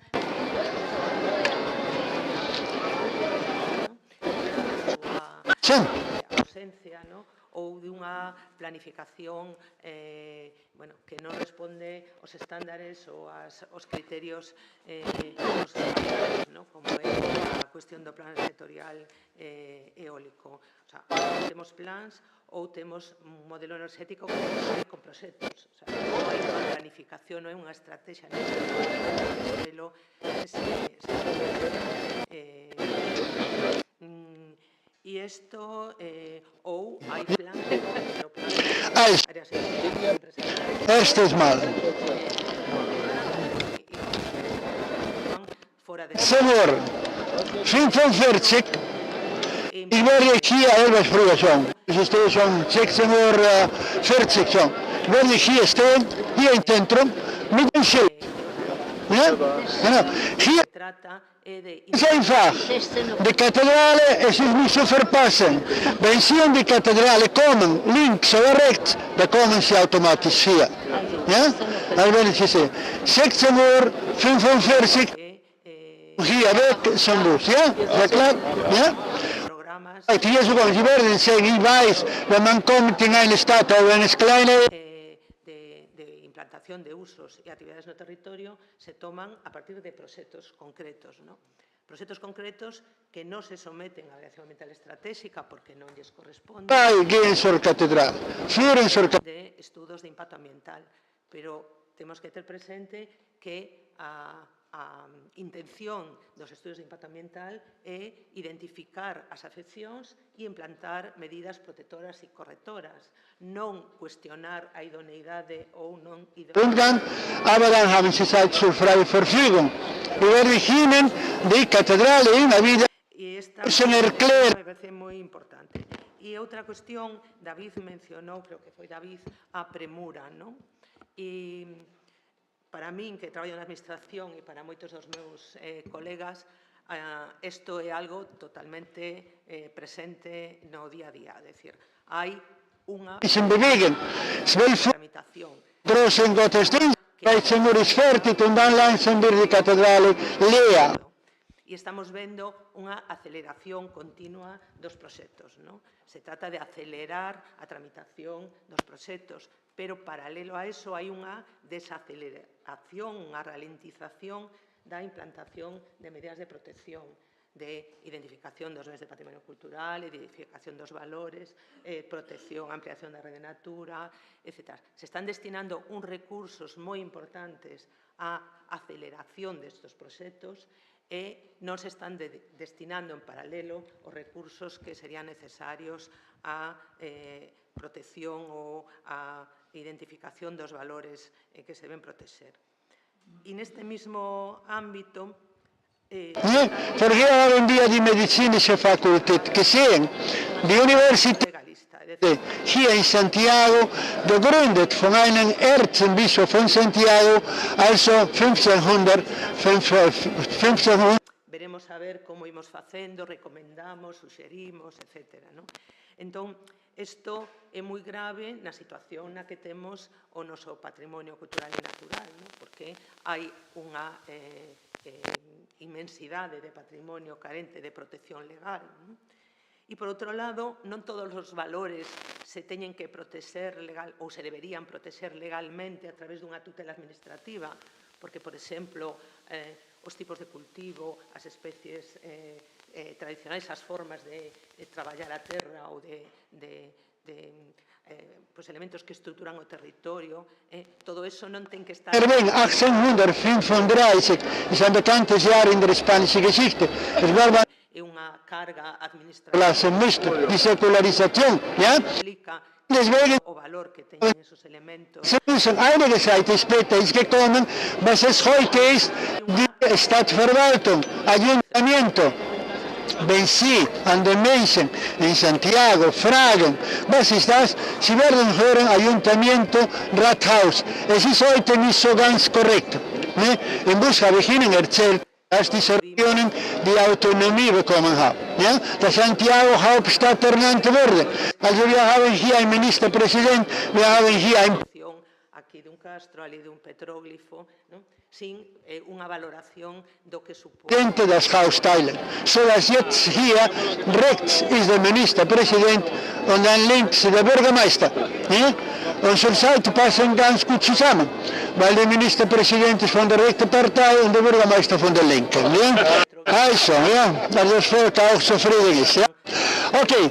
Wie gesagt, das habe ich Ihnen erzählt. Werden Sie sehen, wenn Sie in der Kathedrale gehen. Die Kathedrale hat die Form, ist riesig groß. Ja? Wenn wir denken, also für diese Zeit, 11. und 12. Jahrhundert, ja? Da hat diese Form, lateinisches Kreuzform, das Langhaus und das Querschiff. Ja? Und dann werden Sie sehen, auf den Seitenschiffen, werden Sie sehen, in diesen Galerien haben die Pilger schlafen können. Das ist keine Erfindung. Wir haben in der Kathedrale ein Buch aus den 12. Jahrhunderten, das ausführlich berichtet, was alles passiert ist. Ja?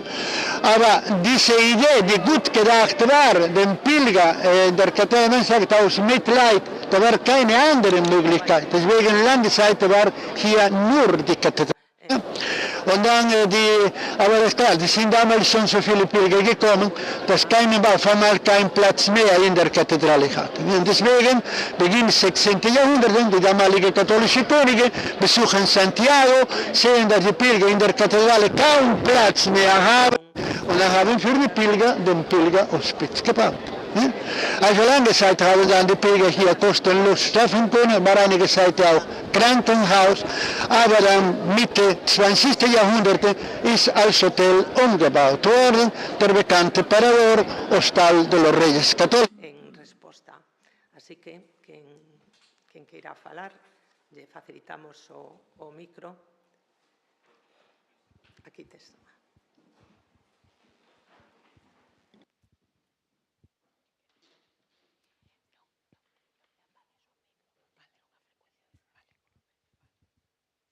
Ola, bos día. Bueno, pois eu son de Amilsen Eólicos e quería facer dous apuntes e facer dúas preguntas. O primeiro apunte ao que comentaba Inés, a creación de emprego no rural, nós que vemos como se está a construir, afortunadamente agora está paralizado, o polígono eólico Acibal, non vemos posible que a construción de polígonos eólicos vaya a fomentar de ninguna maneira emprego no rural. Por qué? Porque do orzamento de ese polígono eólico, 9 millóns de euros, 7 son adicados ás máquinas. Polo tanto, as máquinas non se van a construir nunca nas áreas rurais onde se van a implantar os polígonos eólicos en Galicia. Con sorte, virán de Ferrol, me decía ela, non creo que sea este o caso, ou do País Vasco ou de China no futuro. Logo, outra cousa, cando se está construindo, a maior parte do emprego é con maquinaria. Entón, non vai a ser posible tampouco que as empresas da zona vayan a comprar maquinaria para construir un polígono eólico cuxa construcción leva 6 meses, sino que son sempre as mesmas empresas constructoras as que van cambiando, as que van construindo todos os polígonos eólicos que se van desenvolvendo. Por outra parte, cando os polígonos eólicos están en fase de explotación, as empresas monitorizan eses polígonos desde as súas sedes. É o que así mesmo indica Norvento na súa páxina web. Monitorizan eso, polo tanto, tampouco crean emprego en ese momento. E o mantemento tampouco é un mantemento diario, polo tanto, teñen unha rede de traballadores que van polos polígonos eólicos engrasando ou facendo os mantementos que teñen que facer. Ou sexa que por aí non vai a vir o tema da creación de emprego. Logo falaba, o teu nome que non me acordo, David, perdona, que non hai descoordinación. Eu ás veces hasta creo que hai demasiada coordinación. No caso do Acibal, demasiada coordinación entre o arqueólogo da obra e a Dirección Xeral de Patrimonio. Pero non para protexer o que ali apareceu, senón mesmo para o contrario. Ese é o problema. E logo as dúas cuestións que quería plantexar. Unha é, falamos todo o tempo falamos moito de enerxía eólica, pero nunca se fala de por que non poñelos en polígonos industriais, por exemplo. Porque eu, por exemplo, cando vou a Arteixo, vexo ali un aeroxerador no polígono industrial que supoño que abastece a fábricas de ali e que, polo tanto, xera enerxía no sitio onde se consume. Entón, aquí o que estamos falando é e mesmo se falou onte, de moitos proxectos que se queren instalar nos montes galegos, e recordemos, en todos e cada un dos montes galegos, porque non é o que pasa no Acibal é un desastre, pero é que eu miro arredor e todos os montes teñen proxectos aprobados, entón, ou en vías de aprobación ou promovidos. Entón, como vai quedar Galicia xa sería un desastre, unha tea de araña de líneas de alta e todos os polígonos eólicos e todo reventado. Pero quero decir, se falamos de construir no sitio onde se produce, pois ao mellor tamén hai que darlle unha volta a eso. Si se poden poñer aeroxeradores de menor tamaño en polígonos industriais onde están as fábricas. E a outra pregunta que quería facer xa a Carlos Amoedo, e ao mellor tamén pode contestar, creo que estaba por aquí, Pérez Lema, a responsabilidade dos políticos e dos funcionarios, cal é esa responsabilidade cando asinan autorizacións que logo poden quedar anuladas, e tamén que pasa con todos, falando de economía, todos eses cartos que nos vai a costar que logo anulen eses polígonos que foron ou ben autorizados en contra do que, pasándose por alto os estudios de impacto ambiental e o que eses estudios decían, ou ben, como no caso da Acibal, por incumprimentos graves e flagrantes da condicionado da declaración de impacto ambiental. Moitas grazas.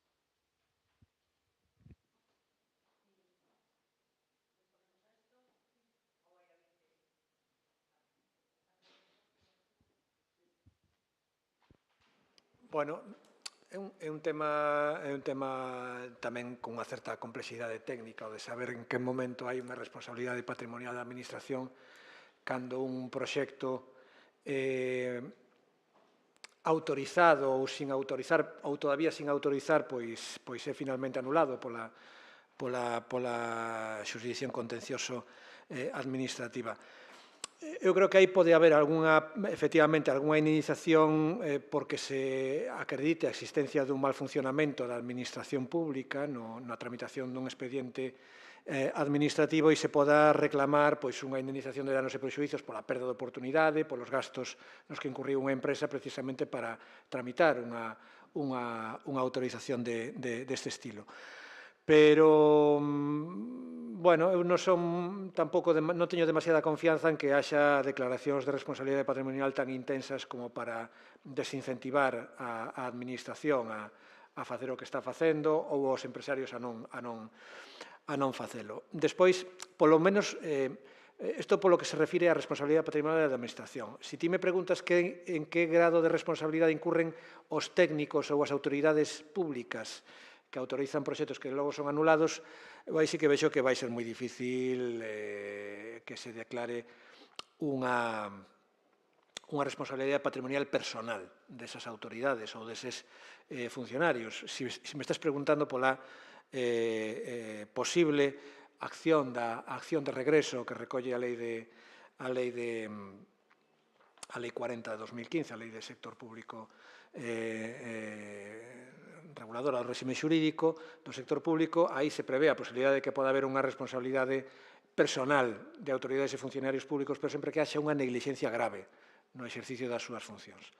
E unha negligencia grave neste tema, pois, depende de cada expediente, de cada circunstancia fáctica concreta, pero é facilmente diluíble esa responsabilidade grave nese chapapote normativo político-administrativo que actualmente hai neste ramo en concreto da Administración. Aí creo que eso non vai ter moita capacidade disuasoria para cambiar as cousas. Probablemente tería algunha máis capacidade disuasoria se empezáramos a retomar algunha cousa que se houve máis alá atrás, que é as denuncias penais por expolio. No caso de Acibal, por exemplo, caso clásico. Por circunstancias determinadas, se produce un espolio do patrimonio e se dá a circunstancia de que os petróglifos son BIC por Ministerio da Lei. Por tanto, non é necesario que haxa unha declaración expresa da Xunta, un decreto de declaración, sino que están protegidos pola lei. Si se constata que hai unha actuación administrativa con informes facultativos de arquitectos, de arqueólogos propios ou contratados que vulneran esa protección de vida que merece cada BIC, pois aí sí que se podería iniciar unha querella criminal por delito de espolio ao patrimonio histórico. De feito, creo que en Acibal houve algún intento ou algunha exploración da circunstancia, non sei en que clave se acabou resolvendo, pero bueno, é unha opción que está aí que probablemente teña, como digo, máis poder disuasorio para que as cousas se fagan con máis rigor e con ese criterio tuitivo, tanto do patrimonio como tamén do medio ambiente. E tamén hai unha cuestión que me gustaría traer a colación ao fío desta pregunta, que é a escasa utilización que se fai dos principios de precaución ambiental e patrimonial e do principio de non regresión ambiental, que son principios que, recoñecidos no ámbito da Unión Europea, maliocal, pois, malia ter un potencial de aplicación para cubrir precisamente ese legalismo que moitas veces che botan en cara aos técnicos da administración, a pesar de ese potencial para cubrir eses socos, non se está utilizando. E me parece que é unha perspectiva estratégica moi importante para os que estamos do lado da protección dos bens inmateriais, dos bens comuns, do patrimonio e do ambiente, que son bens difusos, colectivos, que precisamente para a súa defensa o cadro legal que temos entre mans non é suficiente. Temos que tirar destes principios que son máis progresivos e que marcan a pauta de onde temos que ir se queremos realmente conservar no actual momento de colapso civilizatorio, de crise ambiental e tal, eses bens comuns. Non o estamos facendo e estamos cometendo un erro. E o problema é que hai moitos indicios que xa foron apuntados de que vamos ir a peor por culpa da barra libre que decretou a Unión Europea como consecuencia da guerra de Ucrania, de repotenciar o tema das renovables, e sabemos que eso está utilizándose aquí mal, incluso tamén polo Ministerio. E o Ministerio decretou un apagón tamén das avaliacións de impacto ambiental. É un erro estratégico gravísimo, que xustamente cando estamos pelexando por conservar e aumentar a tutela do medio ambiente, vayamos camiñando no sentido contrario por unha urxencia curtoplacista. A todo isto, a crise de Ucrania xa pasou, porque estuvemos tendo uns precios de enerxía nos últimos meses irrisorios, pero, sin embargo, se prorrogaron as normas de impulso das renovables do regulamento do ano 2022 e se prorrogaron para que se continúen facendo eses despregues de enerxía renovable. David, queres decir algo sobre o tema?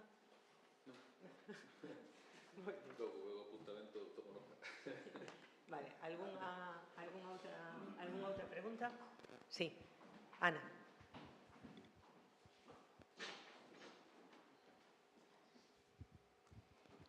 Bueno, é simplemente unha reflexión. A raíz de todo o que estivemos escoitando hoxe onte, e o mellor, Simón, que está lá ao fondo, me pode corrixir con respecto a isto que vou dicir.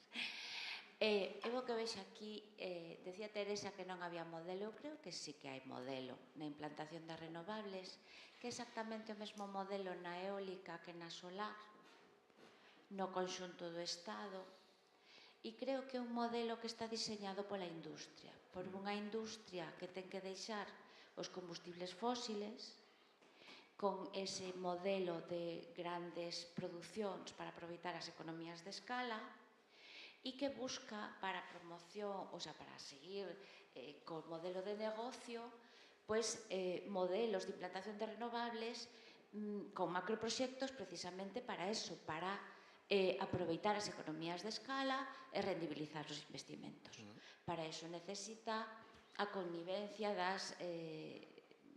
das administracións públicas e fai lobby para iso. E xa o vimos no seu momento en épocas pretéritas cando non podíamos instalar, por exemplo, aeroxeneradores nas casas para autoconsumo porque non podíamos verter o exceso de produción de enerxía á rede eléctrica, non había permiso para eso. Por lo tanto, eu creo que sí que hai un modelo en marcha. E fronte a eso, por exemplo, Inés ofrecía outro tipo de modelo completamente diferente no diseño, non?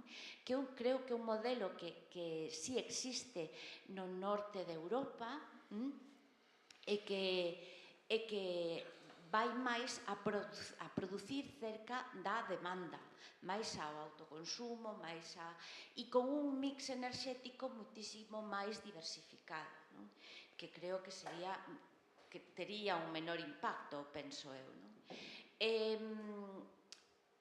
Co cal, quizás sí que hai que pedir á administración que sexa máis coherente consigo mesma. É dicir, non pode ser que, por unha parte, este ofrecendo ese tipo de recomendacións a nivel de como aplicar os fondos de desenvolvemento rural e, pola outra, te este dicindo coa urxencia da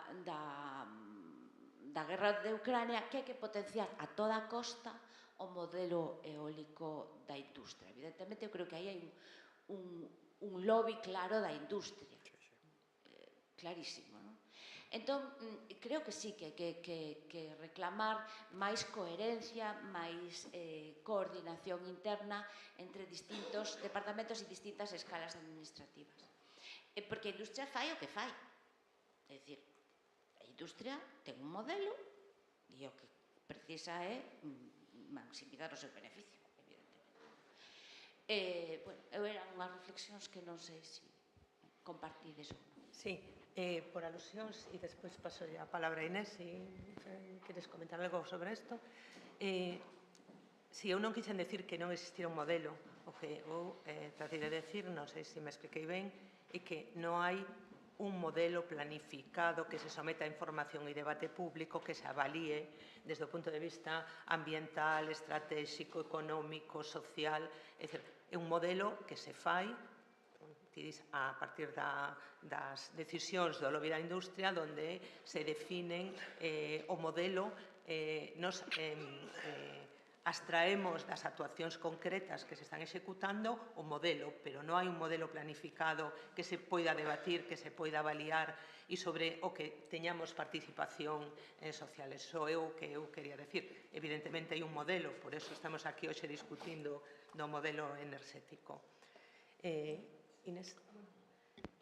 Eu, sen ser experta no tema, pero na miña opinión, eu creo que ese outro modelo que propoñíamos máis descentralizado e que é a conclusión de moitos estudos e documentos oficiais e onde debería ir ese modelo enerxético non é que non se queira impulsar, senón que é máis difícil implementalo. Como ti dixeches, o normal, a inercia nos leva a convertir o modelo cambiando a fonte de enerxía, sen embargo, este é un modelo moi distinto e que exixe unha complexidade moito maior e poñer en marcha novos mecanismos que ata agora non existían. Eu creo que iso é a causa de que todavía sexa máis escaso e eu penso tamén que aquí levamos un pouco de retraso con respecto ao que está sucedendo noutros países europeos, como vimos nesas boas prácticas que recomendaba o Tribunal de Contas. Pero, bueno, para iso estamos dende o ámbito académico, non? Para facer propostas hacia onde debemos ir e que o que se pode mellorar e o que se pode facer. Eu vou a reiterar que eu creo que esa lei de recursos naturais, a abreviatura, vai neste sentido e vai en facer máis partícipes as comunidades locais destes proxectos. aproveito para responder a intervención anterior. Eu non é que o diga eu, que os documentos, os estudios técnicos din que sí que é posible aproveitar esta oportunidade, que estas enerxías redunden nun maior emprego e en moitos máis beneficios. Creo que temos que traballar entre todos, dende a academia, dende un maior impulso por parte da administración para conseguir un novo modelo que é máis difícil e máis complexo. ¿Alguien quiere intervir? Hay 3 palabras. Vamos desde el profesor.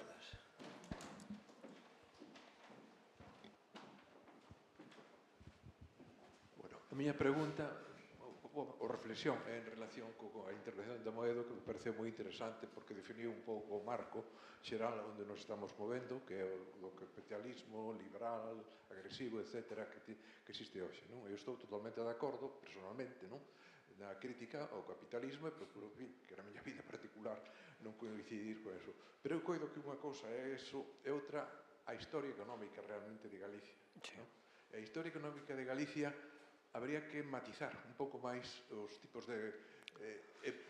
vou poñer só 3 exemplos que creo que son importantes. A industria de Sargadelos non actual, senón a de Ibáñez. É unha industria capitalista. Claramente, todos a definen como tal. Que foi botada abaixo pola conxunción do caciquismo local, vamos chamarle dos cregos e os propietarios, os pequenos propietarios, non? O sea, todos estamos en contra, digamos, do que foi ese desastre económico, sempre se falou así, non? De Galicia, de un tipo determinado de capitalismo, non? Outro exemplo de capitalismo é o tren. O tren. Desde a mitad do 19, desde Curros Enríquez a todos os intelectuais galegos da época, hai unha defensa total e cerrada do tren. E claramente o tren é un proxecto capitalista, non? Nese sentido. Despois, podo falar da repoblación forestal, non? A repoblación forestal, que tamén ten no fondo un aliciente capitalista, aunque depois hai moitos aspectos de tipo, vamos chamar, de economía local, naceu no ano 1935 coa Lei de Repoblación Forestal. Curiosamente, se volveu a retomar despois no franquismo, no 40 e pico. E cando un analiza as dúas leis, deixando a beira o preámbulo que ten os peaxes ideolóxicos que lle corresponde a cada época, non? O que atopa é que técnicamente son casi idénticas. Cal é a razón? De que os técnicos forestais foron os mesmos. Por lo tanto, hai unha superestructura técnica sobre a política que está incidindo nos factores técnicos que estaban aí. Son matices que estou introducindo para ver que toda esta cuestión habería que, de alguma maneira, analizarla con un pouco de detalle a nivel máis local. Terceira e última, xa non vou querer cansar, podía poñer alguma máis, digamos, chamarlle a política hidráulica, que se iniciou nos anos 50, e que tamén tiña un consenso, salvo, claro, nas pequenas zonas que non eran pequenas e que tiñan todos os dereitos a que protestaban, como era o caso de Porto Marín, pero a nivel da intelectualidade galega daquel momento estaba totalmente aceptada. Só poño un exemplo, Valentín Paz Andrade, unha personalidade que todos aceptamos como paradigmática na visión económica e no compromiso moral de Galicia. No seu libro Galicia como tarea hai unha defensa cerrada do que é a política hidráulica, incluso define o capítulo onde a trata Galicia no meridiano de enerxía. Por tanto, eu coido, vou facer 2 preguntas a máis. Unha, túa, esta, non? Que o capitalismo, evidentemente, é un problemón onde estamos todos metidos e é moi difícil sair dele, non? Entón, quizáis habería que matizar. Non digo que haxe un capitalismo bo e un malo, que tamén entraría nunha dicotomía que tampouco me gusta moito, pero que hai que matizar moito algunhas definicións e algunhas... Eu iría máis na liña que falaba o teu compañeiro do patrimonio, de que dentro do que a filosofía, vamos a chamarlle ambiental neste momento, contra o antropocentrismo e o biocentrismo, os hispanoamericanos na actualidade están defendendo o pragmatismo ambiental como ideoloxía a defender e a levar á práctica, que fuxe moito das grandes, vamos chamarlle, dos grandes relatos ideolóxicos que están no fondo desa contraposición entre antropocentrismo e biocentrismo. Esa sería a pregunta para ti. Para non cansar moito o auditorio, vou facer a pregunta que lle vou a dirixir a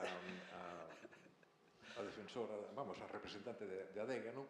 Nunha cuestión que é a ampliación da rede Natura, ou que son espacios protegidos en conxunto en Galicia, que chegan a un 20% máis ou menos, non? O conxunto de todo, a biosfera e todo eso, non? A ampliación da rede Natura é posible, é necesaria, probablemente, habría que entrar no detalle de como habría que facela, pero eu só vou a dúas cuestións.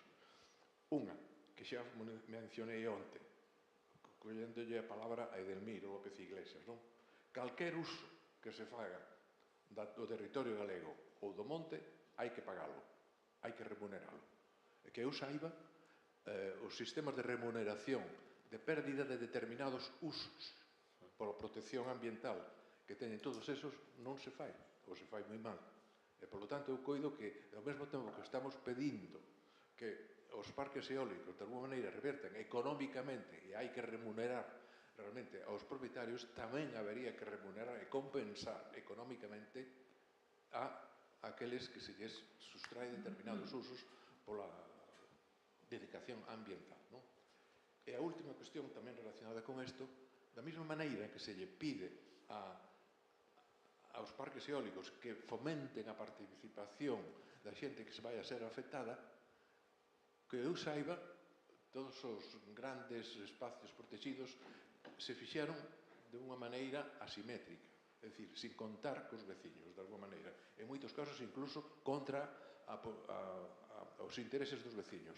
Por que non se pon o mesmo énfase que estamos poñendo agora na participación da xente que vai a recibir eso, na participación daqueles que poden verse afectados pola ampliación da rede Natura?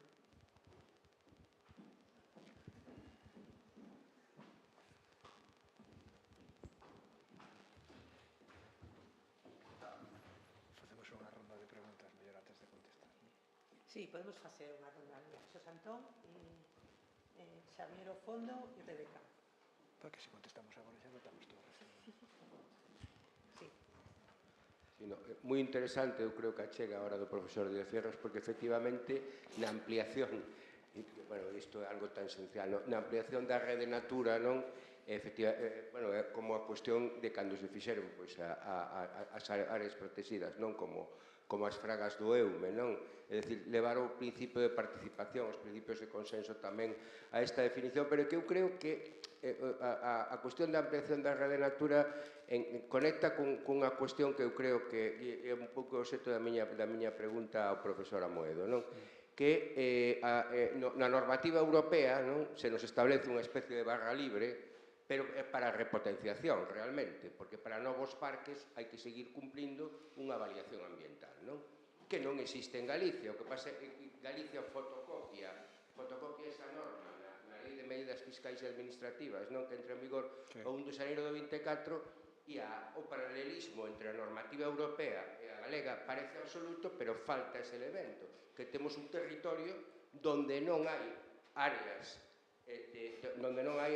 previamente avaliadas, non? No que exixa o regulamento europeo, non? Bueno, eu creo que isto, como entrou en vigor o 1 de xaneiro do 24, polo de agora, hai outras cousas de que se preocupar, porque como se instalen os parques eólicos que están paralizados, eu creo que prácticamente imposible que se poidan dar novos parques a partir do 1 de xaneiro do 24 con esta dinámica, non? Co parón que vai haber, temos en conta, ademais, no horizonte judicial temos 2 anos ou 2 anos e pico para que se resolva esa cuestión prejudicial no Tribunal de Justiza da Unión Europea, e probablemente outros 2 anos ou 2 anos e pico ata que o Tribunal Supremo poida pronunciarse definitivamente sobre as sentencias que se dicten, e, mentres tanto, paralizados todos estes parques que eu calculo que serán 60, probablemente, ao acabar o ano. Andan por aí. Estamos en 42, 43, deben ser 60. Entón, o xeito da miña pregunta é que crees, Carlos, que son a modificación da lei eólica, no sentido da lei 8/2009, no sentido de establecer esas áreas, onde se poden colocar parques eólicos, e a modificación da lei do sector eléctrico estatal para poder ir a un sistema concesional, non? E rachar o sistema actual de autorizacións, que eu creo que son os dous puntos así, máis porque se non hai un sistema concesional, non? É moi difícil a participación do territorio, a participación económica dos asentes e ter en conta factores que non son puramente os ambientais, non? De cara ao que é o que rese o sistema de autorización. Tamén preguntaríache polo tema do recurso vento, que é a teoría de Carlos Eimerich, non? De si crees posible, por unha lei do Parlamento de Galicia, que o vento se xa declarado recurso fundamental de acordo co artigo 131 da Constitución. Dominio público. No, bueno, recurso esencial. Recurso esencial. Recollemos as outras preguntas e despois, como tomo nota, vou repartindo. Xavier?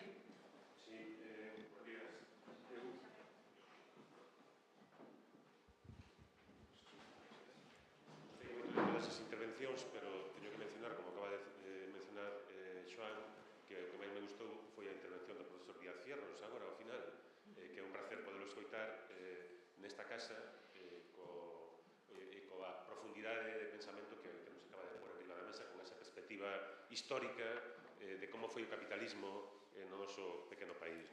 Grazas por esa reflexión.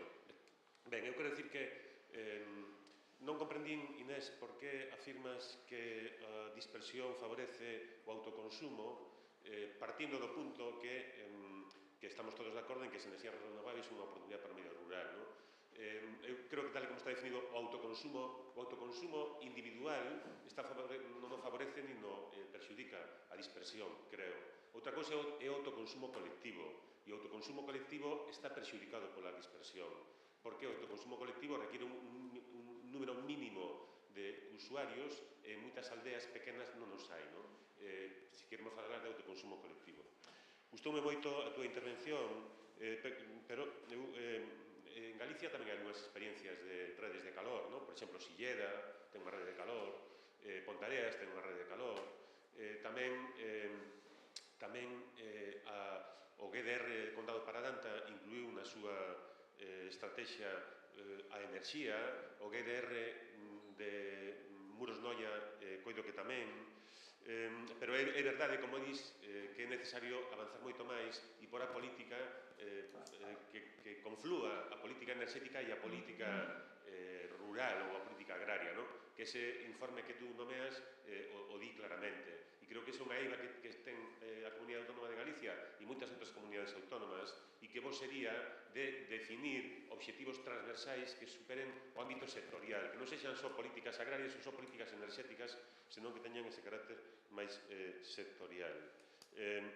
Eu cando escoitei, que xa non é a primeira vez que escoito, que gastastes ou que a Gader puxo 1 millón de euros para definir un modelo de comunidade enerxética en Galicia, sempre digo, se me poñen os dentes super largos, digo, pois, joder, 1 millón de euros, que mogollón de pasta para definir un modelo que eu non sei, que descoñezo a contratación pública que fixestes ou que fixeron, pero pareceme un mogollón de diñeiro que se podrían instalar 30 comunidades enerxéticas ou 40 comunidades enerxéticas pequenas con ese 1 millón de euros, porque o modelo definocho eu con un contrato menor de 15.000 euros. Eu fixeno por 6.000, que te parece? Unha broma, pero por aí anda.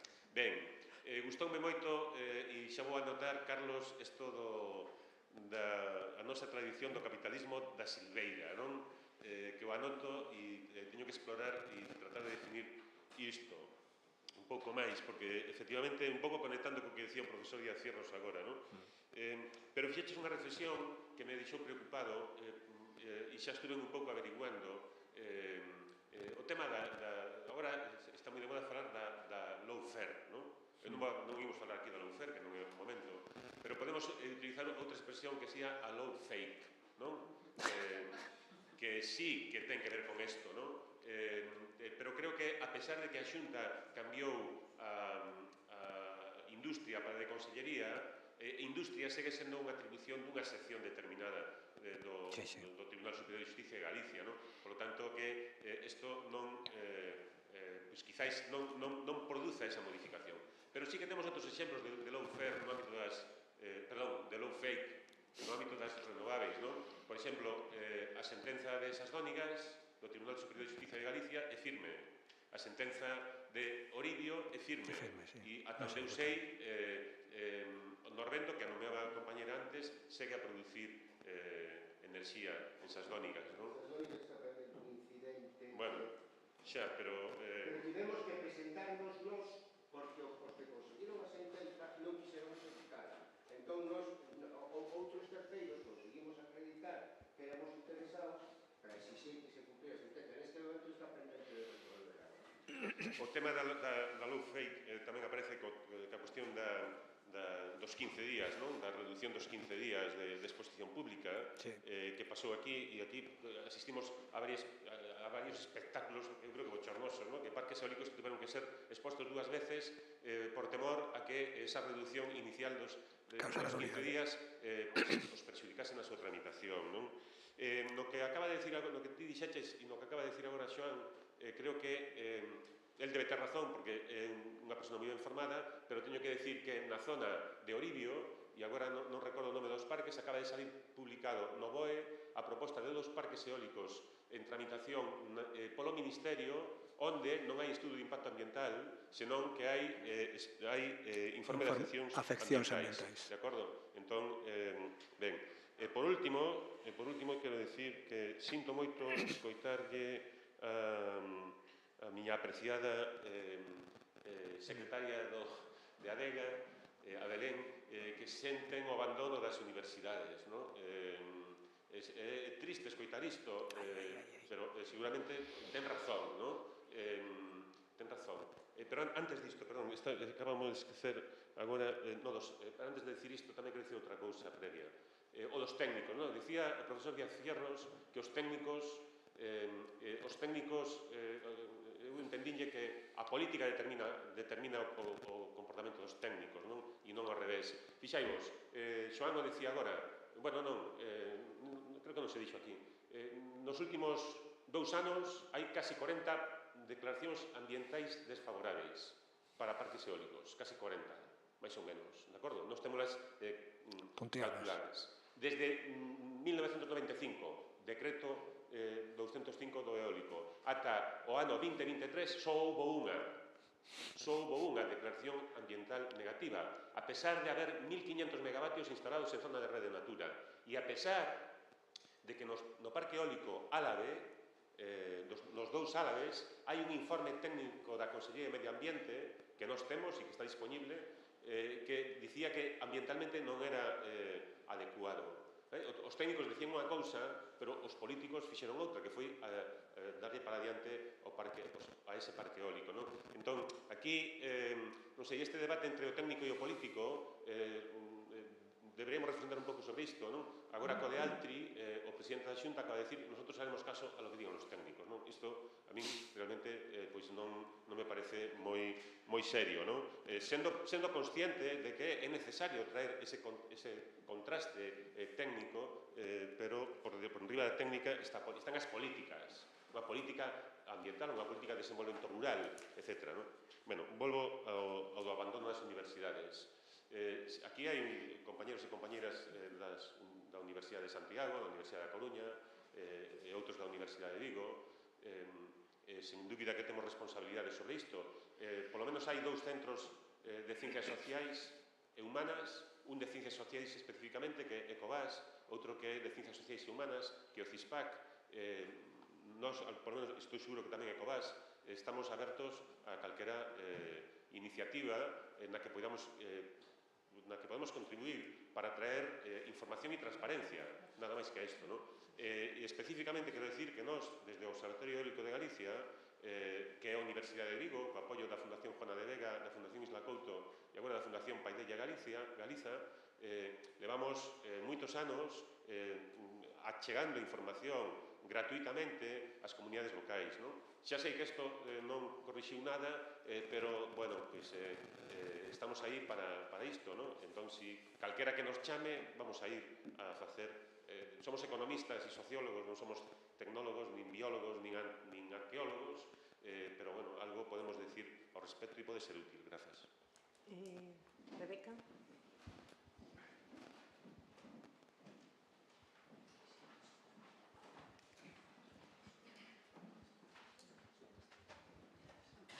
Ben, intentaré ser moi breve, porque senón non vamos a ter debate. E saíron moitísimas cousas. Eu gustaríame facer unha lectura un pouco máis ampla, non? Un pouco pensando tamén na mesa de conclusións que teremos despois pola tarde, pero si empezar polo último que acaba de comentar precisamente Xavier Simón, e no que efectivamente eu creo que estou totalmente de acordo, hai universidades, hai persoas que forman parte de centros de investigación, etc., que están achegando investigacións e datos, pero para min falta algo que é moi importante, que é un posicionamento político, no sentido de isto é un problema, saiu onte, saiu hoxe, é un problema que nos afecta a presente e a futuro, e no que temos que tomar posicionamento político, no sentido máis aristotélico da palabra. Entón, eu creo que tal vez faledes un pouco desa parte, non sei, un pouco pensando nos informes que levamos feitos do Consello, pero sí que é certo que tamén hai institucións que fan achegas precisamente a contribuir a solucionar o problema. Isto que estamos celebrando estes días ten que ver con iso, ou parte das mesas do Foro de Patrimonio e Sociedade que comentou pola mañá Carlos tamén teñen que ver con iso. Eu simplemente quería apuntar dos cousas que me parecen moi importantes. Carlos Amoedo falaba pola mañá da problemática que temos en relación a cando se saca unha lei, a partir de aí moitas leis sectoriais que modifican esa lei, pero para min hai outro problema que non comentaches e que é fundamental, e é a contradicción que temos entre leis, sobre todo naquelo que é a protección ambiental e na protección patrimonial. Ao mesmo tempo que con unha lei estamos dicindo que o patrimonio cultural é un elemento a proteger en Galicia e o patrimonio natural tamén, que somos unha comunidade autónoma que saca unha lei das primeiras que hai en España de paisaxe cultural no ano 2008, recén asinado, ratificado o Convenio Europeo da Paisaxe, e, sin embargo, ao mesmo tempo, estamos facendo unha política que non ten en conta a complexidade de unha intervención tan masiva. Salientáchelo varios de vos na mesa. Falta unha estrategia global, falta un plan eólico e falta, por suposto, todo o que é a estrategia de desenvolvemento ambiental, etc. Entón, un dos primeiros aspectos que temos que facer é definirnos. Non só a través das leis, pero definirnos. E outra cuestión importantísima, eu tamén concordo, o profesor Díaz Fierros trouxo onte, no final do debate da mañá, tamén agora mesmo, que é a cuestión de como implicamos a sociedade en todo isto. Eu concordo con que decía con respecto á Rede Natura, mas a cuestión é global. É dicir, Galicia e o Estado español non conta con a sociedade absolutamente para ninguna das decisións que afectan tanto a nosa actividade socioeconómica e cultural presente como a do futuro. Non foi así na cuestión da enerxía hidráulica, non foi así na cuestión do gasoduto, non foi así na cuestión dos eólicos e non será así agora nas balsas para recuperar outra vez toda esa enerxía. Entón, temos un problema gordísimo que estamos en Europa sin querer estarlo, ou que nos dictan unha serie de recomendacións, leis, convenios, etc., que despois non cumplimos. En Europa, no ano 2014, temos unha cousa que se chama gobernanza participativa e que implica que na toma de decisións todos os asentes teñan que formar parte dela, incluída a sociedade, e seguimos sin facelo. Entón, é un problema xeral e volvo a lanzar a mesma pregunta que lacei onte pola mañá. por que non interesa que a sociedade estea ou as comunidades nesta toma de decisións e como podemos solucionar isto, non? E por último, e é unha pregunta que se queredes contestades e se non, non,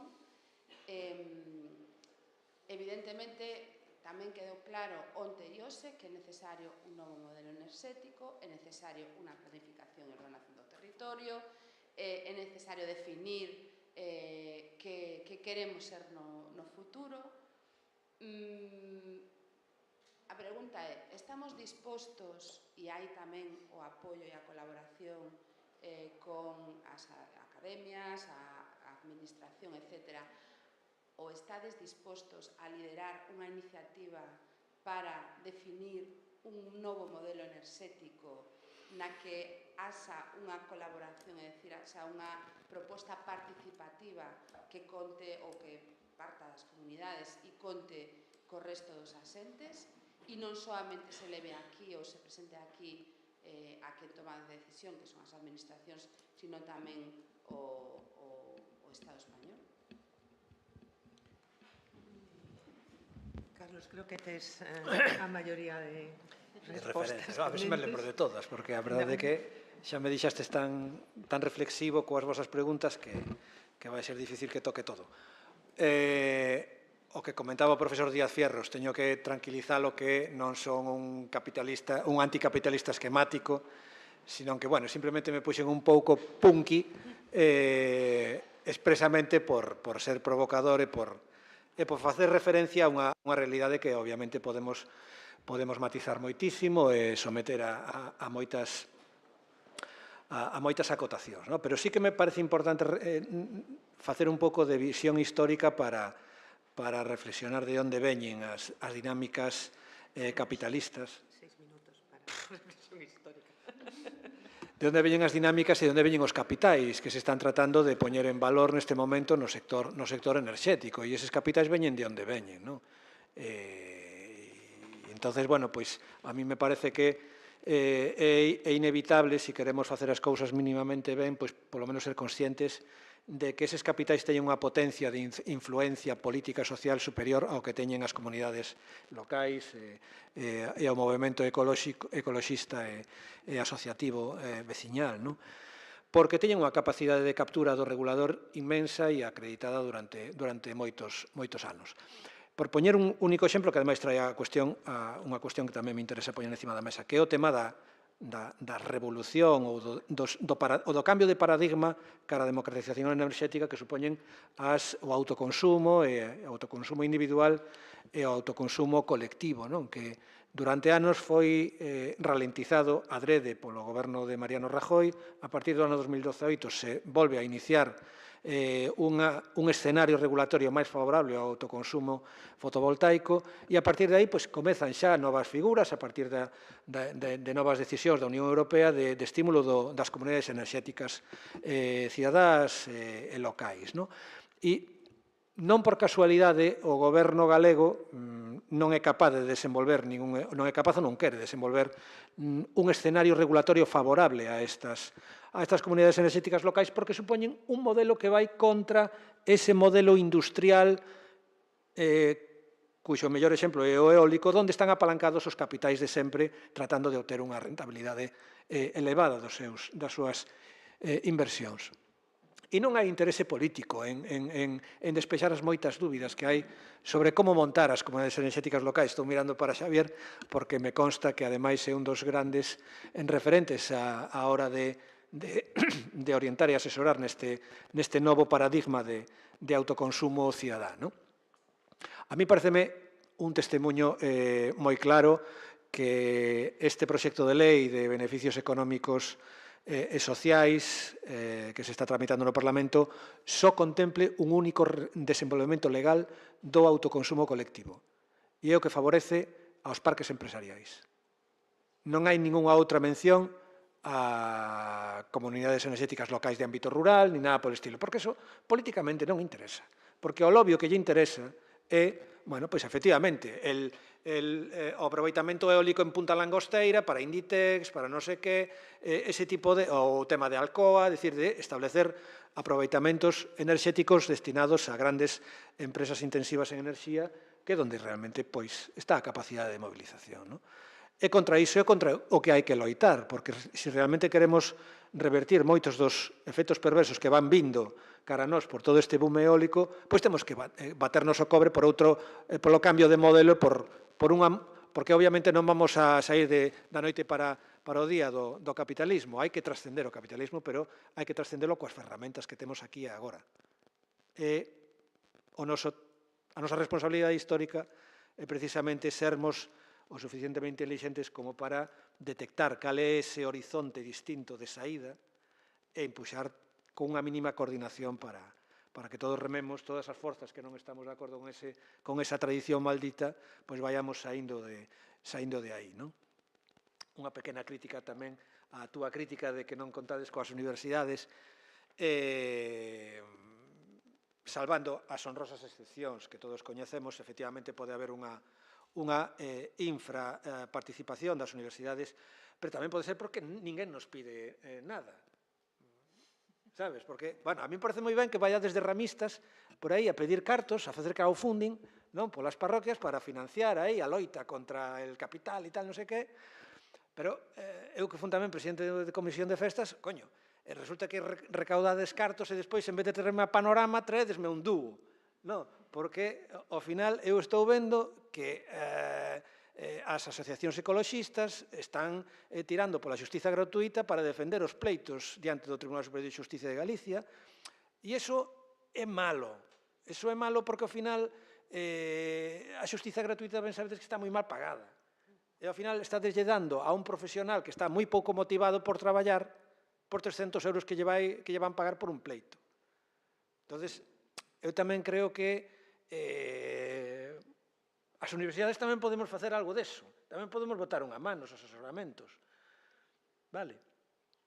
E pareceme que, ademais, unha boa estrategia xurídica ten que estar respaldada por vos profesionais e, como dicía o meu avó, a bolsa do miserable 2 veces se abre. Cando queres aforrar nunha cousa, ao final é contraproducente. E despois chegan solicitudes de medidas cautelares que van collidas con pinzas, que realmente non hai por onde collelas. Porque, cuidado, non é o caso non estou falando de adega, obviamente, pero sí que é unha reflexión que, aproveitando tirando deste fío, que tamén me interesaba facer aquí, porque creo que un poquinho máis de cuidado nestas cosas nos pode lucir máis o resultado despois no Tribunal Superior de Xustiza.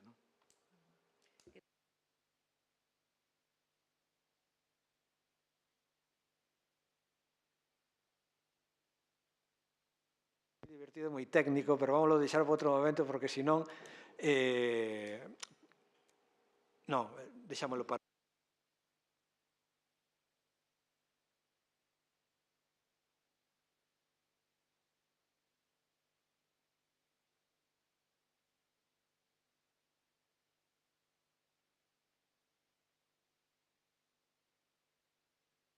Das competencias vai cambiar da redistribución de competencias vai cambiar de sala ou non, ou vai supoñer ese cambio e a cuestión da posición técnico-político que me parece interesante e que podemos falar deso pola tarde e algunha outra cousa máis, pero creo que non temos tempo e como pola tarde temos unha mesa con todos os participantes na xornada de onte e na xornada de hoxe para tratar de elaborar un documento que facer público como resumo ou conclusións desta xornada, pois as cuestións que quedaron aquí pendentes. Sí, perdona. Non, é que efectivamente creo moi injusta a hora de xeneralizar. O que me refería non era precisamente ao Observatorio Eólico de Galicia ou o Consello da Cultura, é dicir, evidentemente hai institucións e hai persoas, porque ás veces temos que contar con persoas, non con institucións, axudándonos en todo isto, non? Sería moi injusto dicir que non hai participación académica ou de investigadores, científicos detrás desto e axudando. Eu referíame máis ben ao que comentaba a compañeira, dun posicionamento institucional claro en contra deste modelo. Alegrámonos moito, e eu xa o dixen, de que haxa agora estes foros de debate e que parece que comezan a proliferar, que é algo que debíamos xa ter feito hai 3 anos, cando comezou todo isto. Estamos convencidos de que, ao final, haberá un pronunciamento institucional das universidades. Pero, despois, en canto a que non pedimos, nos pedimos máis ás veces do que debéramos, non? Pero tamén ten que haber un compromiso, penso, unha responsabilidade tamén no que é o sector académico de tomar a iniciativa de por sí, de oficio, por decirlo de alguma maneira, en comprometerse a poñer o seu grado de area en todo isto. E é ao que me refería eu cando se botaba en falta esa actitude. Básicamente era un pouco eso.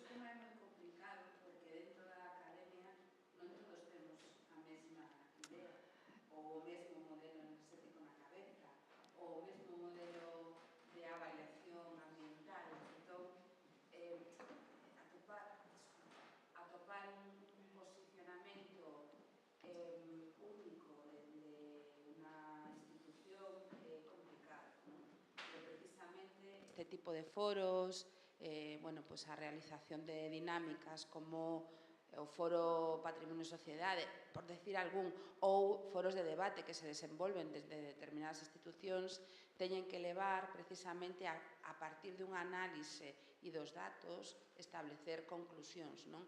E é aí onde tedes que, eu creo que tirar tamén. Ademais de contar, como decía Carlos Amoedo ou Xavier Simón, como é ese refrán? Na virtude de pedir está... Non me lembro como é.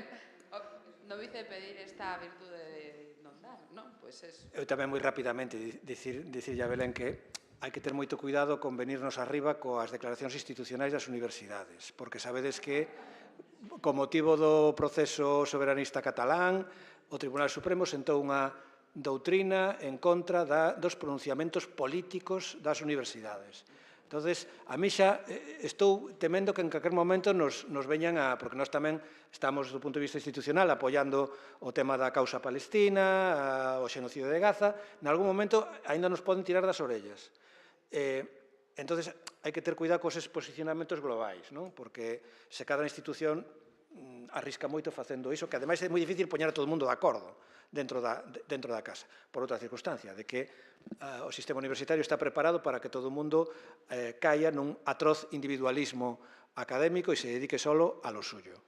E que cada vez hai menos excedente de interés por parte do profesorado universitario medio de dedicarse a cousas de militancia, de compromiso social ou de responsabilidade social. Temos que...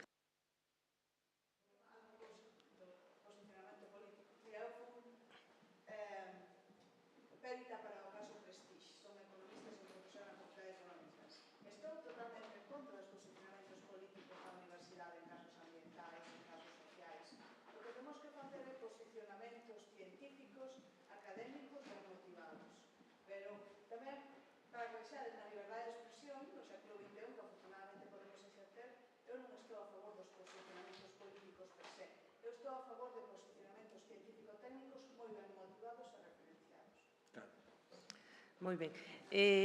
Como vos decía, temos que pechar a xornada.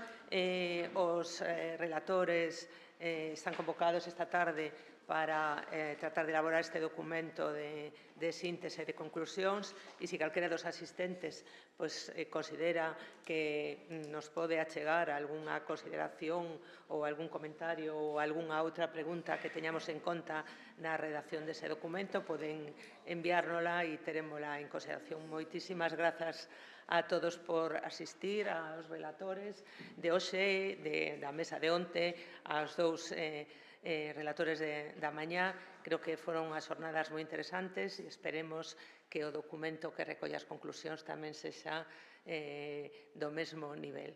Venga, moitas grazas e boa tarde.